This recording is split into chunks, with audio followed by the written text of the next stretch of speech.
Saliha Shah Jahan vlog എന്ന് പറഞ്ഞുള്ള ഒരു ചാനലിനകത്ത് കഴിഞ്ഞ ദിവസം ഒരു വീഡിയോ വന്നു. അത്യാവശ്യത്തിൽ കൂടുതലുള്ളത് സോഷ്യൽ മീഡിയയിൽ ഇപ്പോൾ ഡിസ്കഷനിൽ ആയിട്ടുണ്ട്. വൈ? ബിക്കോസ് ഒരമ്മ ആ അമ്മയുടെ കുട്ടികളെ പഠിപ്പിക്കുന്ന സ്കൂളിനെ കുറിച്ച് വന്നിരുന്ന് പറയുന്ന കുറച്ച് കാര്യങ്ങൾ, അത് വളരെ സീരിയസ് ആയിട്ട് റിലീജിയസ് ആയിട്ട് വരെ അവർക്ക് വളരെ മോശമായ രീതിയിലുള്ള അനുഭവങ്ങൾ അവിടെ നിന്നുണ്ടായി എന്നും മക്കൾക്ക് പല വിധത്തിലുള്ള പ്രശ്നങ്ങൾ ടീച്ചേഴ്സ് കാരണവും അവിടുത്തെ ഫെസിലിറ്റീസ് കാരണം ഒക്കെ ഉണ്ടായി എന്നുള്ളതും, ഒരു സ്കൂൾ എങ്ങനെ ഇത്രത്തോളം അധപ്പതിച്ചു പോവും അല്ലെങ്കിൽ അത് നടത്തുന്നവർ എത്രത്തോളം ഇത്ര മോശക്കാരാവും എന്നുള്ളതൊക്കെ അവരക്കമിട്ട് നിരത്തിയ ഒരു വീഡിയോ ആയിരുന്നു അത്. ഞാൻ ആ വീഡിയോ ഒരു 50 മിനിറ്റുള്ള വീഡിയോ ആണ് കണ്ടപ്പോൾ ഇനീഷ്യലി എൻ്റെ ഒരു ഇൻസ്റ്റിങ്ക്റ്റ് വെച്ച്, ഇത്രയും ദിവസം വീഡിയോസ് ചെയ്യുന്ന ഒരാൾ എന്നുള്ള നിലയ്ക്ക് എൻ്റെ ഒരു ഇൻസ്റ്റിങ്ക്റ്റ് വെച്ചിട്ട് ഞാൻ എന്തുകൊണ്ട് ഇത്രയും വെയിറ്റ് ചെയ്ത് അറിയും, സംവെയർ ഐ ഫെൽറ്റ് ക്ലാരിറ്റി കുറവുണ്ട്, തെളിവുകൾ കുറവുണ്ട്, എവിടേക്കോ ഈ റിലീജിയസ് സാധനം കുറച്ചും കൂടിയും ഹൈലൈറ്റ് ചെയ്ത് കാണിക്കാനുള്ളൊരു വ്യഗ്രത കൂടുതലായിട്ട് ഞാൻ ആ വീഡിയോയ്ക്കകത്ത് കണ്ടു. അങ്ങനെയുള്ള കുറച്ച് എലമെൻറ്റ്സ് എനിക്ക് പേഴ്സണലി തോന്നിയത് കൊണ്ട് തന്നെ ഞാൻ കുറച്ചും കൂടി ഡീപ്പായിട്ട് അതിലേക്ക് പോയി നോക്കാൻ വേണ്ടി ശ്രമിച്ചു. സോ ഇന്ന് ഞാൻ ഒരുപാട് പേര് ഈ ഒരു പെർട്ടിക്കുലർ വീഡിയോ സാലിഹ ഷാജഹാൻ്റെ റിയാക്ട് ചെയ്ത് കണ്ടു. എല്ലാവരും ഒരു പ്രൈമ ഫേസിൽ അവർ പറയുന്ന സാധനങ്ങൾ എൻഡോസ് ചെയ്ത് സംസാരിച്ചു എന്നല്ലാതെ കുറച്ച് ചോദ്യങ്ങളൊന്നും അവരോട് ചോദിച്ചിട്ടില്ല ഈ സാലിഹയോട്. So I have some questions to her. അപ്പോൾ ഇതാണ് 2 വീഡിയോയുടെ തംബ്നെയിൽ. ഒന്ന് അവർക്ക് ഒന്നൊരു ഭീഷണിയുടെ ഒരു കാര്യം, അത് ഇന്ന് പോസ്റ്റ് ചെയ്തിട്ടുണ്ട്. ഇന്നലെ പോസ്റ്റ് ചെയ്തത് ഈ സ്കൂൾ റിലേറ്റഡ് ആയിട്ട് ആസ് എ പാരൻ്റ് അവർ അനുഭവിച്ച വിഷയങ്ങൾ. ഓക്കെ, അപ്പോൾ നമുക്ക് 1 by 1 ആയിട്ട് വീഡിയോ കാണാം. അങ്ങനെ ഞങ്ങൾ മുസ്ലിം മത തീവ്രവാദികളായേക്കാണ് മുത്തുമണീസ്. എന്തോ കാരണം എന്നൊന്നും അറിയത്തില്ല, പക്ഷെ ഞങ്ങൾ തീവ്രവാദികളാണ്, ഞങ്ങൾ തീവ്രവാദികളായി. അപ്പോൾ ഇനി ഉടനെ തന്നെ ഞങ്ങൾക്ക് വീടും സ്ഥലമൊക്കെ വിറ്റ് വേറെ ഏതെങ്കിലും ഒരു നാട്ടിലോട്ട് പോവേണ്ടതായിട്ട് വരും. അപ്പോൾ അതിനു മുമ്പ് ഞാൻ നിങ്ങളുടെ അടുത്ത് കുറച്ച് കാര്യങ്ങൾ അങ്ങ് പറഞ്ഞിട്ട് പോവാന്ന് വിചാരിച്ചു. കാരണം നമ്മൾ അങ്ങനെ എന്തായാലും പോവല്ലേ, പോകുമ്പോൾ കുറച്ച് ആൾക്കാർ എന്താണ് കാരണമെന്ന് ആൾക്കാർ ഇവിടെയുള്ള നാട്ടുകാരൊക്കെ ചോദിക്കുമല്ലോ. കാരണം എന്താണെന്ന് വെച്ചാൽ പുനലൂർ സെന്റ് തോമസ് സ്കൂളിനെതിരെയാണ് ഞാൻ സംസാരിക്കുന്നത്. ഇത്രയും വലിയ ഒരു മാനേജ്മെന്റിനെതിരെയാണ് ഞാൻ ഇന്നിവിടെ ഇരുന്ന് നിങ്ങളോട് സംസാരിക്കുന്നതും കുറച്ച് കാര്യങ്ങൾ വിശദീകരിക്കാൻ പോകുന്നതും.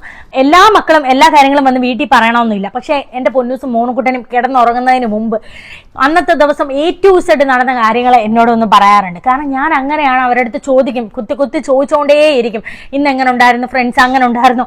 കാരണം നാളെ അവർക്ക് എന്തെങ്കിലും വളർന്നു കഴിഞ്ഞാൽ ഒരു പ്രശ്നം വന്നാലും എൻ്റെ അമ്മ അടുത്ത് പറയണമെന്ന് എനിക്ക് അവർക്ക് തോന്നണമെന്ന് കരുതി ഞാൻ ഓരോ കാര്യങ്ങൾ അവരുടെ അടുത്ത് ചോദിച്ചിരിക്കും. കിടക്കുമ്പോൾ A to Z കാര്യങ്ങൾ എൻ്റെ മക്കൾ എൻ്റെ അടുത്ത് പറയും. ഇപ്പം നമുക്ക് പല പേരൻസും ഈ സ്കൂളിൽ നിന്ന് TC മേടിച്ചിട്ട് പോയ പല പേരൻസിനും അറിയാവുന്ന ഒരു സത്യമാണ് ഞാനിപ്പോൾ ഈ പറയാൻ പോകുന്നത്. എന്താണെന്ന് വെച്ചാൽ, നമുക്ക് നമ്മുടെ മക്കളെ, നിങ്ങളുടെ മക്കളെ, നിങ്ങൾ ഈ സ്കൂളിൽ പഠിപ്പിക്കുന്ന എത്രയോ പേരൻസ് ഉണ്ട്, നിങ്ങൾ നിങ്ങളുടെ മക്കളെ ഒന്ന് അടുത്ത് വിളിച്ചിരുത്തി എഴുതിപ്പിച്ച് നോക്കുക. ഒരു ഇംഗ്ലീഷ് സെന്റൻസ്, ഒരു പാരഗ്രാഫ് നിങ്ങളുടെ മക്കൾ എഴുതുന്നുണ്ടോ, മലയാളം സെന്റൻസ് പാരഗ്രാഫ് ആക്കി നിങ്ങളുടെ മക്കൾ എഴുതുന്നുണ്ടോ എന്ന് നോക്കണം. പക്ഷെ അങ്ങനെ എഴുതാത്ത എത്രയോ കുട്ടികൾ അവിടെ എക്സാമിന് ഫുൾ മാർക്ക് മേടിക്കുന്നു, പ്രോഗ്രസ് കാർഡിൽ മാർക്ക് കിട്ടുന്നു. അപ്പം നമുക്കറിയാം നമ്മുടെ മക്കൾ എത്രത്തോളം പഠിക്കുന്നുവെന്ന്. പിന്നെ എങ്ങനെയാണ് ആ പരീക്ഷയിൽ മക്കൾ ഫുൾ മാർക്ക് മേടിക്കുന്നത്? ഇംഗ്ലീഷ് സെന്റൻസ് ഫുൾ ആയിട്ട് ഒരു പാരഗ്രാഫ് എഴുതാൻ പറ്റാത്ത കുഞ്ഞുങ്ങൾ എങ്ങനെയാണ് അതേ പാരഗ്രാഫ് എക്സാമിന് എഴുതി വെക്കുന്നത്? എങ്ങനെയാണ് അവർ മാർക്ക് മേടിക്കുന്നത്? അവരിടുന്ന ക്വസ്റ്റിന് അതുപോലെ തലേന്ന് ട്യൂഷൻ ക്ലാസ് എന്ന വ്യാജേന, റെമഡിയൽ ക്ലാസ് എന്ന വ്യാജേന ബോർഡിൽ എഴുതിയിട്ട് കൊടുക്കുകയാണ്. അതേ എക്സാമിന് വരുന്ന അതേ ക്വസ്റ്റ്യനുകൾ കുഞ്ഞുങ്ങൾ ഫുൾ മാർക്ക് മേടിക്കുന്നു. അപ്പോൾ ഞാനടക്കമുള്ള വിഡ്ഢിയായ പേരൻസ്, ഞാനടക്കമുള്ള വിഡ്ഢിയായ രക്ഷകർത്താക്കൾ വിചാരിക്കുന്നത് നമ്മുടെ മക്കൾ വലിയ പഠിത്തമാണെന്ന്. ഞാൻ സെന്റ് ഗ്രേറ്റ് സ്കൂളിൽ 10 വർഷം പഠിച്ച ഒരു വിദ്യാർത്ഥിയാണ്. 2 വർഷം ശ്രീനാരായണ ട്രസ്റ്റിലുമാണ് ഞാൻ പഠിച്ചത്. നമ്മൾ സർക്കാർ സ്കൂളുകളിൽ പഠിച്ചവരാണ്. അന്നത്തെ അതനുസരിച്ച് മലയാളം മീഡിയത്തിൽ പഠിച്ച നമുക്കൊക്കെ ഇപ്പൊ ഒരു ഇംഗ്ലീഷ് പാരഗ്രാഫ് കാണുമ്പോൾ ഓടുവാണ് ഗൂഗിളിലോട്ട് നമ്മൾ സെർച്ച് ചെയ്യാൻ അതിന്റെ അർത്ഥം എന്താണെന്ന്. അപ്പോൾ അങ്ങനെ ഒരു ഗതികേട് നമ്മുടെ മക്കൾക്ക് വരരുത്. ഒരു 7ാം ക്ലാസ് വരെ എങ്കിലും അവരൊരു CBSE പഠിച്ചോട്ടെ. അപ്പൊ നല്ലപോലെ ഇംഗ്ലീഷ് നമ്മൾ പറയുമ്പോൾ വിൽക്കുകയാണ് ഇംഗ്ലീഷ്. അപ്പൊ ആ ഗതികേട് നമ്മുടെ മക്കൾക്ക് വരരുത് എന്ന് ഓർത്തിട്ടാണ് നമ്മൾ CBSE സിലബസ് ഇല്ലാത്ത പൈസ മുടക്കി നമ്മൾ CBSE പഠിപ്പിക്കാൻ നമ്മുടെ മക്കളെ വിടുന്നത്. ഓരോരുത്തർ ഓടി കിട്ടുന്ന പൈസ മൊത്തം സ്കൂളുകളിൽ കൊണ്ട് കൊടുക്കുവാണ്. പ്രത്യക്ഷത്തിൽ ഒരമ്മ അവരുടെ കുട്ടികളെ പഠിപ്പിക്കാനുള്ള ആ ഒരു താല്പര്യം കാരണം അവർക്ക് പഠിക്കാൻ പറ്റിയില്ല, മക്കളെങ്കിലും നല്ല രീതിയിൽ പഠിപ്പിക്കാൻ പറ്റണമല്ലോ എന്നുള്ള രീതിക്ക് ഇല്ലാത്ത പൈസ കൊടുത്ത് CBSE സ്കൂളിൽ വിട്ടൊരു അമ്മയ്ക്കുണ്ടായ വളരെ മോശമായ അനുഭവം എന്നൊക്കെ പറയുമ്പോഴത്തേക്ക് ഇതിൻ്റെ ഒരു കമ്പാരിസൺ പോണ രീതി നിങ്ങൾക്ക് മനസ്സിലാവുമല്ലോ. ഗവൺമെൻറ് സ്കൂൾ വേഴ്സസ് ഈ പറഞ്ഞ പ്രൈവറ്റ് സ്കൂൾ, ഇതാവും ഇതിൻ്റെ ഒരു മെയിൻ സാധനം. ഇതന്നെ സോഷ്യൽ മീഡിയയിൽ വന്നു കഴിഞ്ഞാൽ എപ്പോഴും ഒരു ഗവൺമെൻറ് സ്കൂളിൽ ഒരു അപ്പർ ഹാൻഡ് സാധനം വരാനുള്ള ചാൻസും ഉണ്ട്. ബിക്കോസ് പ്രൈവറ്റ് സ്കൂളുകളെ കുറിച്ചിട്ട് ഇവിടെ പല ലൈക്ക് പക്ക ബിസിനസ്സാണ്, വളരെയധികം പ്രശ്നങ്ങളുണ്ട് എന്നൊക്കെ പറയുമ്പോഴും പ്രൈവറ്റ് സ്കൂളിൽ പഠിച്ച ആൾക്കാർ വളരെ അടിപൊളിയായിട്ട് ജീവിച്ചു പോകുന്നവരുണ്ട്, നല്ല ഹൈ സ്റ്റാൻഡേർഡ് ഓഫ് എഡ്യൂക്കേഷൻ കിട്ടിയവരുണ്ട്, എല്ലാം ഉണ്ട്. ബട്ട് ചില സ്ഥലങ്ങളിൽ പ്രശ്നമുണ്ട്. അത് സർക്കാർ സ്കൂളിലുണ്ട്, പ്രൈവറ്റ് സ്കൂളിലുണ്ട്. Coming to this particular video, ഈ കോണ്ടന്റ് ഇവർ തുടങ്ങുന്നത് തന്നെ ഈ റിലീജിയസ് സാധനത്തിൻ്റെ വിഷയം പറഞ്ഞിട്ടാണ്. ഞാനൊരു ചോദ്യം ചോദിക്കട്ടെ. ഒരു സ്കൂളിൽ നിന്ന് ഒരു അമ്മയ്ക്കും കുട്ടികൾക്കും റിലീജിയസ് ആയിട്ടുള്ള ഇതുപോലുള്ള മുസ്ലിം കമ്മ്യൂണിറ്റിയിൽപ്പെട്ട ഇവർക്ക് ആ സ്കൂളിൽ, ക്രിസ്ത്യൻ മാനേജ്മെൻ്റ് ആയിട്ടുള്ള ഒരു സ്കൂളിൽ നിന്ന് ഇത്ര മോശമായ രീതിയിൽ ഇവരെ റിലീജിയസ്ലി ഈ വിഷയം ഉണ്ടായിട്ടുണ്ടെന്നുണ്ടെങ്കിൽ ഇവർക്ക് ഇത് ആദ്യം തന്നെ പോലീസിലും ഇവിടുത്തെ എഡ്യൂക്കേഷൻ ഡിപ്പാർട്ട്മെൻറ്റിലും ഇവിടുത്തെ എഡ്യൂക്കേഷണൽ മിനിസ്റ്റർക്കും അടക്കം കംപ്ലൈൻറ്റ് കൊടുത്ത് മാതൃകയാവാമായിരുന്നു. അല്ലെങ്കിൽ ഇവർ ഇപ്പോഴെങ്കിലും ഇത് കൊടുക്കണം. വ്ളോഗിൻ്റെ തുടക്കത്തിൽ ഇതൊരു മറ്റേ ക്ലിക്ക് ബൈറ്റ് കിട്ടാൻ വേണ്ടി നിങ്ങൾ ആലോചിക്കുക, ഈ വ്ളോഗ് തുടങ്ങി, ഈ വീഡിയോ തുടങ്ങുമ്പോൾ അവർ വയ്ക്കുന്നത് ഈ സംഗതിയാണ്. എന്നാൽ ഇത് എങ്ങനെ ഇവരിലേക്ക് ഈ ഒരു ആരോപണം അല്ലെങ്കിൽ ഇവരെ ഈ രീതിയിൽ മോശമായിട്ടുള്ള രീതിയിൽ ആ സ്കൂളിൽ നിന്ന് ഇവരുടെ ജാതി മതം പറഞ്ഞ് ഇവരെ അധിക്ഷേപിച്ചു എന്നുള്ളതിൻ്റെ ഒരു കംപ്ലീറ്റ് ഡീറ്റെയിലിംഗ് ഈ വീഡിയോനകത്ത് കിട്ടുമെന്ന് വെച്ചാൽ ഇല്ല. മനസ്സിലായോ? അത് ടീച്ചർ കുട്ടികളോട് പറഞ്ഞു, പിന്നെ ഒരു സാഹചര്യത്തിൽ ഇവരൊരു കുട്ടിയോട് സംസാരിച്ച സമയത്ത് അതിനെ റിലേറ്റഡ് ആയിട്ട് പറഞ്ഞു. ഇങ്ങനെയാണ് ഇതിനകത്ത് പറഞ്ഞു പോയിട്ടുള്ളത് എന്നാണ് എനിക്ക് പേഴ്സണലി ഫീൽ ആവുന്നത്. അപ്പോൾ ഇതൊന്ന് ഹൈലൈറ്റ് ചെയ്ത് വിട്ട പോലത്തെ ഒരു പേഴ്സണൽ ഫീലിംഗ് എനിക്ക് ഇതിനകത്ത് ഉണ്ടായി. ഇത് വളരെ സെൻസിറ്റീവ് ആയിട്ടുള്ളൊരു ഇഷ്യൂ ആണ്. മനസ്സിലായോ? ഇത് വളരെ സെൻസിറ്റീവ് ആയിട്ടുള്ളൊരു ഇഷ്യൂ ആണ്. മതം പറഞ്ഞ് ഇവരെ ഈ രീതിയിൽ മോശമായി കുട്ടികളെയും ഒരു അമ്മയെയും ഒരു സ്കൂൾ മാനേജ്മെൻറ്റ് പറയുക, അല്ലെങ്കിൽ ടീച്ചർ കുട്ടികളോട് പറയുക എന്നൊക്കെ ഉണ്ടെന്നുണ്ടെങ്കിൽ ഹൈലി സെൻസിറ്റീവ്, കേരളം നിന്ന് കത്തുന്ന ഐറ്റമാണ്. മനസ്സിലായോ? ഇതിനകത്ത് എല്ലാ മത നേതാക്കന്മാരും ഇവിടുത്തെ എന്താ പറയുക, ദ സോ കോൾഡ് പാർട്ടിക്കാരുടെയൊക്കെ രാഷ്ട്രീയക്കാരുടെയൊക്കെ യുവജന സംഘടനകൾ, അതിൻ്റെ ആളുകൾ, ഇവരൊക്കെ ഇടപെട്ട് ഈ സാധനങ്ങൾ വിഷയമായിട്ട് മാറേണ്ട ഐറ്റമാണ്. ഇതിനൊരു ക്ലാരിറ്റിയിൽ പറയണം. പിന്നെ കുട്ടികൾക്ക് ഈ പറഞ്ഞ ഇംഗ്ലീഷ്, CBSE സ്കൂളിൽ പഠിക്കുന്ന കുട്ടികൾക്ക് ഇംഗ്ലീഷ് എഴുതാൻ അറിയില്ല. അങ്ങനെ അറിയാത്ത കുട്ടികൾ എങ്ങനെ ഫുൾ മാർക്കിൽ പാസ്സാവുന്നു എന്ന് ചോദിക്കുമ്പോൾ ബോർഡ് എക്സാമിൻ്റെ ക്വസ്റ്റ്യൻസ് ഒന്നും ഇപ്പോൾ ഒരു CBSE സിലബസ് ഉള്ള സ്കൂളിൽ തലേ ദിവസം തന്നെ ടീച്ചർമാർ ബോർഡിൽ എഴുതി കൊടുക്കും എന്നുള്ളത് എനിക്കറിയാൻ പാടില്ല. അത്ര പവർഫുൾ ആയിട്ടുള്ള സ്കൂളുകളുണ്ടോ? സ്നേഹിക്ക് തോന്നുന്നുണ്ടോ? CBSE school, CBSE central government വരുന്ന ഒരു ഐറ്റം തലേ ദിവസം ഇവർക്ക് ബോർഡ് എക്സാം, ഇപ്പോൾ സ്കൂളിൽ നടത്തുന്ന വേറെ ഏതെങ്കിലും ഒരു റെഗുലർ എക്സാമിൻ്റെ ആണെങ്കിൽ നിങ്ങൾ ഈ പറയുന്ന ഒരു പോസിബിലിറ്റി ഓക്കെയാണ്. അല്ലാത്ത പക്ഷം അതും ഏത് സ്റ്റാൻഡേർഡിലുള്ളതാണെന്നുണ്ടെങ്കിലും CBSEയുടെ ഫൈനൽ എക്സാം, അത് ഏത് ഇയറിൽ പഠിക്കുന്ന കുട്ടിയാണെങ്കിലും അവരുടെ ഫൈനൽ എക്സാമിൻ്റെ സാധനം ഇങ്ങനെ പാസ്സാവാൻ പറ്റൂ? അങ്ങനെ പാസ്സാക്കി അങ്ങനെ തലേ ദിവസം ക്വസ്റ്റ്യൻസ് കൊടുക്കാൻ പറ്റൂ? അല്ല, അങ്ങനെ പാസ്സാവുന്നുണ്ടെങ്കിൽ അന്വേഷണം വരും. കാരണം 10-25 വർഷമായിട്ട് പ്രവർത്തിക്കുന്ന ഒരു സ്കൂളാണെന്നാണ് പറയുന്നത്. അപ്പോൾ ആ സ്കൂൾ അങ്ങനത്തെ രീതിയിലുള്ളൊരു മാൽ പ്രാക്ടീസ് ചെയ്യുന്നുണ്ടെന്നുണ്ടെങ്കിൽ ഇനിയിപ്പോൾ ഇത്രയും വർഷം, അത് മാത്രമല്ല ഇതിനകത്ത് ഇത്രയും വർഷമുള്ള ഒരു സ്കൂളാണ്. അപ്പോൾ അവിടുന്ന് പഠിച്ചിറങ്ങിയ കുട്ടികളൊക്കെ മണ്ടത്തികളുമാണോ? അപ്പോൾ കമോൺ, അതിലൊരു എനിക്ക് എന്തോ ഒരു സെൻസ്ലെസ് സാധനമായിട്ട് എനിക്കത് ഫീൽ ചെയ്തു. കുട്ടി ഓക്കെ, ചില സ്കൂളുകളിൽ കുട്ടികളെ പഠിപ്പിക്കുന്ന ചില ടീച്ചേഴ്സ് പഠിപ്പിക്കുന്ന രീതികൾ ചിലപ്പോൾ പ്രശ്നമുണ്ടായിരിക്കാം. ഒരിക്കലും ഒരു എൻറ്റയർ സ്കൂള് വർഷങ്ങളായിട്ട് കുട്ടികളെ ഇതേപോലെ എന്താ പറയുക, അങ്ങോട്ട് ക്വസ്റ്റ്യൻ പേപ്പർ പഠിപ്പിച്ച് അവർക്ക് 100% ഈ പറഞ്ഞ സക്സസ് റേറ്റ് കാണിക്കാൻ വേണ്ടി കുട്ടികളെ ഹെൽപ്പ് ചെയ്ത് അവർക്ക് ക്വസ്റ്റ്യൻ പറഞ്ഞു കൊടുത്ത് അവരെ ഒന്നും പഠിപ്പിക്കാതെ ഒരു ഇംഗ്ലീഷ് പോലും മര്യാദയ്ക്ക് ഒരു സെൻറ്റൻസ് എഴുതാൻ പഠിപ്പിക്കാതെ ഒന്നും എക്സിസ്റ്റ് ചെയ്ത് പോകുന്നുള്ളത് എനിക്ക് തോന്നുന്നില്ല. ഓക്കെ, പിന്നെ അത് ഇവരിപ്പോൾ കുട്ടികളെ TC എടുത്ത് മാറ്റിയ സമയത്താണോ ഇവരിപ്പോൾ ഈ കുട്ടികൾ ഫുൾ സെൻറ്റൻസ് എഴുതുമോ ഇല്ലേ എന്നുള്ളത് നിങ്ങൾ നോക്കിയത് മാഡം? അല്ല, നിങ്ങൾക്ക് ആദ്യമേ നിങ്ങളിപ്പോൾ ഞാൻ പറയാലോ, എൻ്റെ അമ്മയൊക്കെ എന്നെ പഠിപ്പിച്ച കാലത്ത് ഞാൻ സ്കൂൾ വിട്ട് വരുന്ന സമയത്ത് എന്താ കണ്ണാ എന്നെ പഠിപ്പിച്ചത്, ഈ എന്താ പഠിച്ചതെന്ന് ചോദിച്ചാൽ എൻ്റെ അടുത്തിരുന്ന് എന്നോട് ചോദിക്കാറും പറയാറും ഉണ്ടായിരുന്നു. അപ്പോൾ ഞാൻ എന്തെങ്കിലുമൊക്കെ കാരണം കൊണ്ട് മാത്സോ സയൻസോ എന്തെങ്കിലും സാധനം, ഈവൻ ഇംഗ്ലീഷ് ആണെങ്കിൽ പോലും എഴുതുന്നത് ശരിയല്ല, പറയുന്നത് ശരിയല്ല എന്നുണ്ടെങ്കിൽ ഒരു 2-3 മാസം കൊണ്ടൊക്കെ എൻ്റെ അമ്മയ്ക്ക് മനസ്സിലാവുന്നുണ്ട് സ്കൂളിൽ പഠിപ്പിക്കുന്നത് ശരിയല്ല, അല്ലെങ്കിൽ പഠിപ്പിക്കുന്നത് എനിക്ക് മനസ്സിലാവാനായിട്ടാണ്. അപ്പോൾ ഒന്നില്ലെങ്കിൽ എനിക്ക് സ്പെഷ്യൽ ട്യൂഷൻ തന്നിട്ടുണ്ട്, അല്ലെങ്കിൽ സ്കൂളിൽ വന്ന് അമ്മ പറഞ്ഞിട്ടുണ്ട്. അപ്പോൾ നിങ്ങളെ കുട്ടികൾ ആ ഒരു സ്കൂളിൽ എത്ര വർഷമായി, 2-3 വർഷമായിട്ട് പഠിച്ചു എന്നുള്ളതാണ് എനിക്ക് ഈ വീഡിയോ ഒന്ന് മനസ്സിലാവുന്നത്. അന്ന് മുതൽ നിങ്ങളെ കുട്ടികൾ ഇതേപോലെ മണ്ടനും മണ്ടത്തികളുമായിട്ടൊരു സ്കൂൾ വളർത്തുന്നത് നിങ്ങൾ ഇത്രയും ദിവസം മിണ്ടാതിരുന്നു. അപ്പം ലാസ്റ്റ് വന്നിട്ട് നിങ്ങൾക്കൊരു യൂട്യൂബ് വീഡിയോയിലാണോ ഇത് പറയേണ്ടത്? അതും അവിടുന്ന് TC വാങ്ങി പോരുമ്പോൾ അതൊക്കെ ആദ്യം മക്കളെ കുറിച്ച് ചിന്തിക്കുന്നവരാണെങ്കിൽ ആ ഫ്രം ദ ഡേ 1 അല്ലേ, നിങ്ങൾക്ക് ഇങ്ങനത്തെ എക്സ്പീരിയൻസുകൾ ഉണ്ടാവുന്ന ഡേ 1 മുതൽ നിങ്ങൾ എന്ത് ചെയ്യണം, കുട്ടികളെ അവിടുന്ന് മാറ്റണം. കാരണം നമുക്ക് കുട്ടികളുടെ എഡ്യൂക്കേഷൻ ആണ് ഇമ്പോർട്ടന്റ്. എല്ലാം കഴിഞ്ഞ് TC വാങ്ങി എല്ലാം കഴിഞ്ഞിട്ട് മാഡം വന്നിരുന്ന് പറയുമ്പോൾ അതിനെന്തൊക്കെയോ എനിക്ക് പേഴ്സണലി ഫീൽ ചെയ്യുന്നു. ഈ പന്ന ആൾക്കാരെ എല്ലാം കൂടി പഠിച്ചവൻ ഒരുമിപ്പിച്ച് കൂട്ടുമെന്ന് നിങ്ങൾ കേട്ടിട്ടില്ലേ? അതാണ് ഈ സ്കൂളിൽ സംഭവിച്ചുകൊണ്ടിരിക്കുന്നത്. ഈ എത്ര സ്കൂളുകളിൽ നിങ്ങൾ കണ്ടിട്ടുണ്ട് അയൽക്കൂട്ടം ടീം എന്ന് പറഞ്ഞൊരു സംഭവം? നമ്മൾ പറയാറുണ്ട് അയൽവക്കത്തെ പെണ്ണുങ്ങളെല്ലാം കൂടെ കൂടി ഇരുന്ന് സംസാരിച്ച് അപ്പുറം ഇപ്പുറമുള്ള കൊതിയും നുണയും പറയുന്നതാണ്. അതാണ് ആ സ്കൂളിൽ നടക്കുന്നത്. കുറച്ച് ഒരു പേരൻസ് അവിടെ ആ സ്കൂളിൽ +1 +2 വേറെ എങ്ങും അഡ്മിഷൻ കിട്ടാതെ പഠിച്ച് കുറച്ച് 2-3 പേരൻസ് ഉണ്ട്. അവരൊത്തുകൂടി അവിടെ പ്രിൻസിപ്പളിന്റെ മടിയിലിരിക്കാം, മാനേജറിന്റെ മടിയിലിരിക്കാം. അവർക്ക് വേറെ പേരൻസ് എല്ലാം കൊച്ചു കുഞ്ഞുങ്ങളെയും കാത്ത് ഗേറ്റിന്റെ അവിടെ വെയിറ്റ് ചെയ്യുമ്പോൾ 1-2 പേരൻസ് മാത്രം അവിടെ ടീച്ചേഴ്സിന്റെ റൂമിൽ ഇരുന്ന് കളിയും ചിരിയും കഴിഞ്ഞിട്ട് പിള്ളേരെയും വിളിച്ചുകൊണ്ട് ഇറങ്ങി വരും. ഏത് സ്കൂളിലാണ് അങ്ങനത്തെ ഫ്രീഡം കൊടുക്കുന്നത്? പേരൻസ് ഒളിഞ്ഞും തെരഞ്ഞുമാണ് ഇങ്ങനെ ഉള്ള കാര്യങ്ങൾ ചർച്ച ചെയ്യുന്നത്. ആർക്കും നേരിട്ട് പറയാനുള്ള ധൈര്യമില്ല. അതായത് ചില സ്കൂളിലൊക്കെ PTA എന്നുള്ള പേരിൽ ചില PTA മെമ്പേഴ്സൊക്കെ എന്ത് ചെയ്യാറുണ്ട്, ഇങ്ങനത്തെ അട്രോസിറ്റീസ് കാണിക്കാറുണ്ട്, അവരുടേതായിട്ടുള്ള ഒരു ആധിപത്യം കാണിക്കാറുണ്ട്. അതില്ലാന്നൊന്നും ഞാൻ പറയുന്നില്ല. പക്ഷെ നിങ്ങൾ ഇവിടെ ഈ വീഡിയോയിൽ പറഞ്ഞുള്ള ആരോപണം എന്ന് പറഞ്ഞാൽ വളരെയധികം ഗുരുതരമായിട്ടുള്ള കാര്യമാണ്.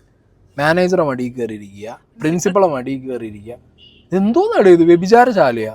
സ്കൂളാ? നിങ്ങൾ എന്തീ പറഞ്ഞുകൊണ്ടിരിക്കുന്നത്? നിങ്ങൾ സെൻസ്ലെസ് ആണെന്നേ ഞാൻ പറയുള്ളൂ. നിങ്ങളൊരു വീഡിയോ ഇട്ടിട്ട് ഒരു വ്ളോഗിനകത്ത് വന്നിട്ട് വളരെ ഈസി ആയിട്ട് പറയും സ്കൂളിലെ പൂർവ്വ വിദ്യാർത്ഥികൾ. ഞാൻ പഠിച്ച സ്കൂളിൽ ഞാനൊരു പൂർവ്വ വിദ്യാർത്ഥിയാണ്.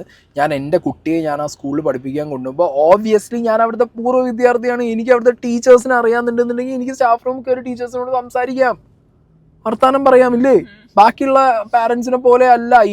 I definitely have an edge. ഉണ്ടോ ഇല്ലേ പറ? എനിക്കുണ്ട്. കാരണം ഞാൻ പ്രീവിയസ്ലി പഠിച്ച സ്കൂളിനകത്ത് എനിക്ക് അറിയുന്ന ടീച്ചേഴ്സ് ആയിരിക്കാം, അറിയുന്ന പ്രിൻസിപ്പാളായിരിക്കാം, ചിലപ്പോൾ അവരോട് ഞാൻ സംസാരിക്കുന്നുണ്ടാവും. അതുപോലെ നിങ്ങൾ അവിടുത്തെ പൂർവ്വ വിദ്യാർത്ഥി അല്ല എന്നുണ്ടെങ്കിൽ നിങ്ങളൊരു സ്ട്രേഞ്ചറാണ്. നിങ്ങളൊരു കുട്ടിയുടെ പാരന്റ് മാത്രമാണ്. ഞാൻ അവിടുത്തെ ഒരു എക്സ് സ്റ്റുഡൻറ് കൂടിയാണ്. ഞാനൊരു പാരന്റുമാണ്, ഞാനൊരു എക്സ് സ്റ്റുഡൻറ്റുമാണ്. അങ്ങനത്തെ സാഹചര്യത്തിൽ ചിലർ സംസാരിക്കുന്നുണ്ടാവും.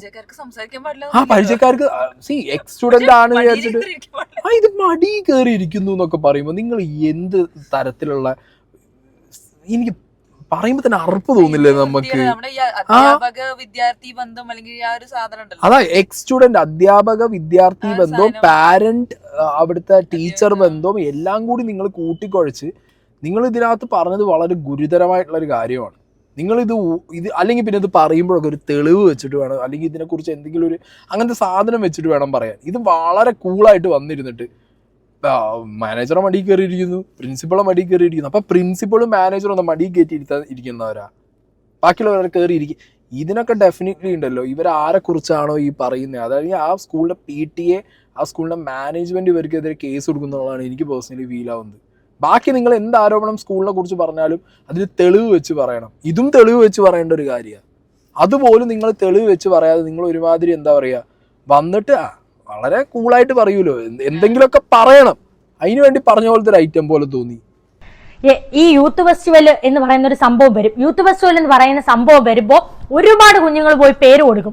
ആ പേര് കൊടുക്കുന്നതിന് ഹൗസ് ബേസ് അനുസരിച്ചിട്ട് കുഞ്ഞുങ്ങളെ 2-3 ആഴ്ച മുമ്പേ പാടിപ്പിച്ച് നോക്കിയിട്ട് ഇവർ അതിൽ നിന്ന് ഒരു 10-15 പിള്ളേരെ അവർ സെലക്ട് ചെയ്യും. അതിൽ സെലക്ട് ചെയ്യുന്നത് മൊത്തം ആ സ്കൂളിൽ പഠിപ്പിക്കുന്ന ടീച്ചേഴ്സിന്റെ കൊച്ചുമക്കളോ അല്ലെങ്കിൽ ടീച്ചേഴ്സിന്റെ മക്കളോ അതല്ലെങ്കിൽ അവരോട് ചേർന്നിരിക്കുന്ന പേരൻസിന്റെ മക്കളോ ആണ്.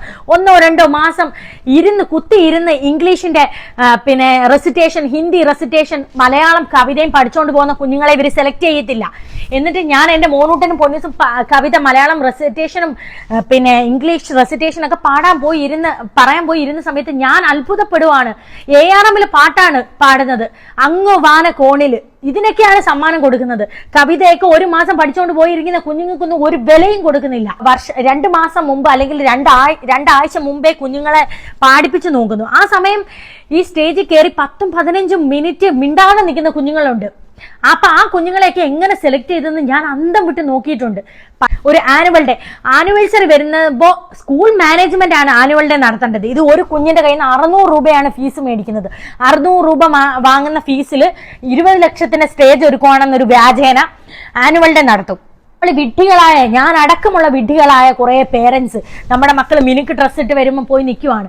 ഒരു അകത്തിടുന്ന ഒരു ഡ്രസ്സ്, കറുത്ത ഫുൾ കൈ ഡ്രസ്സ്, പാന്റ്, ഇത് നമ്മൾ മേടിച്ചോണ്ട് പോകണം. ഇവര് തരുന്നത് 1200 രൂപ. നമ്മളൊരു ഡാൻസിന് പൈസ കൊടുക്കുവാണ്, കോസ്റ്റ്യൂമിന് ഒരു മിനുക്ക് കോട്ടാണ് തരുന്നത്, 1200 രൂപ. അതായത് ഒരു സ്കൂളിനകത്ത് ഓക്കെ ഫേവറേറ്റിസം കാണും, ഇല്ലയെന്ന് ഞാൻ പറയുന്നില്ല. ഓക്കെ ഫേവറേറ്റിസം കാണുമായിരിക്കും.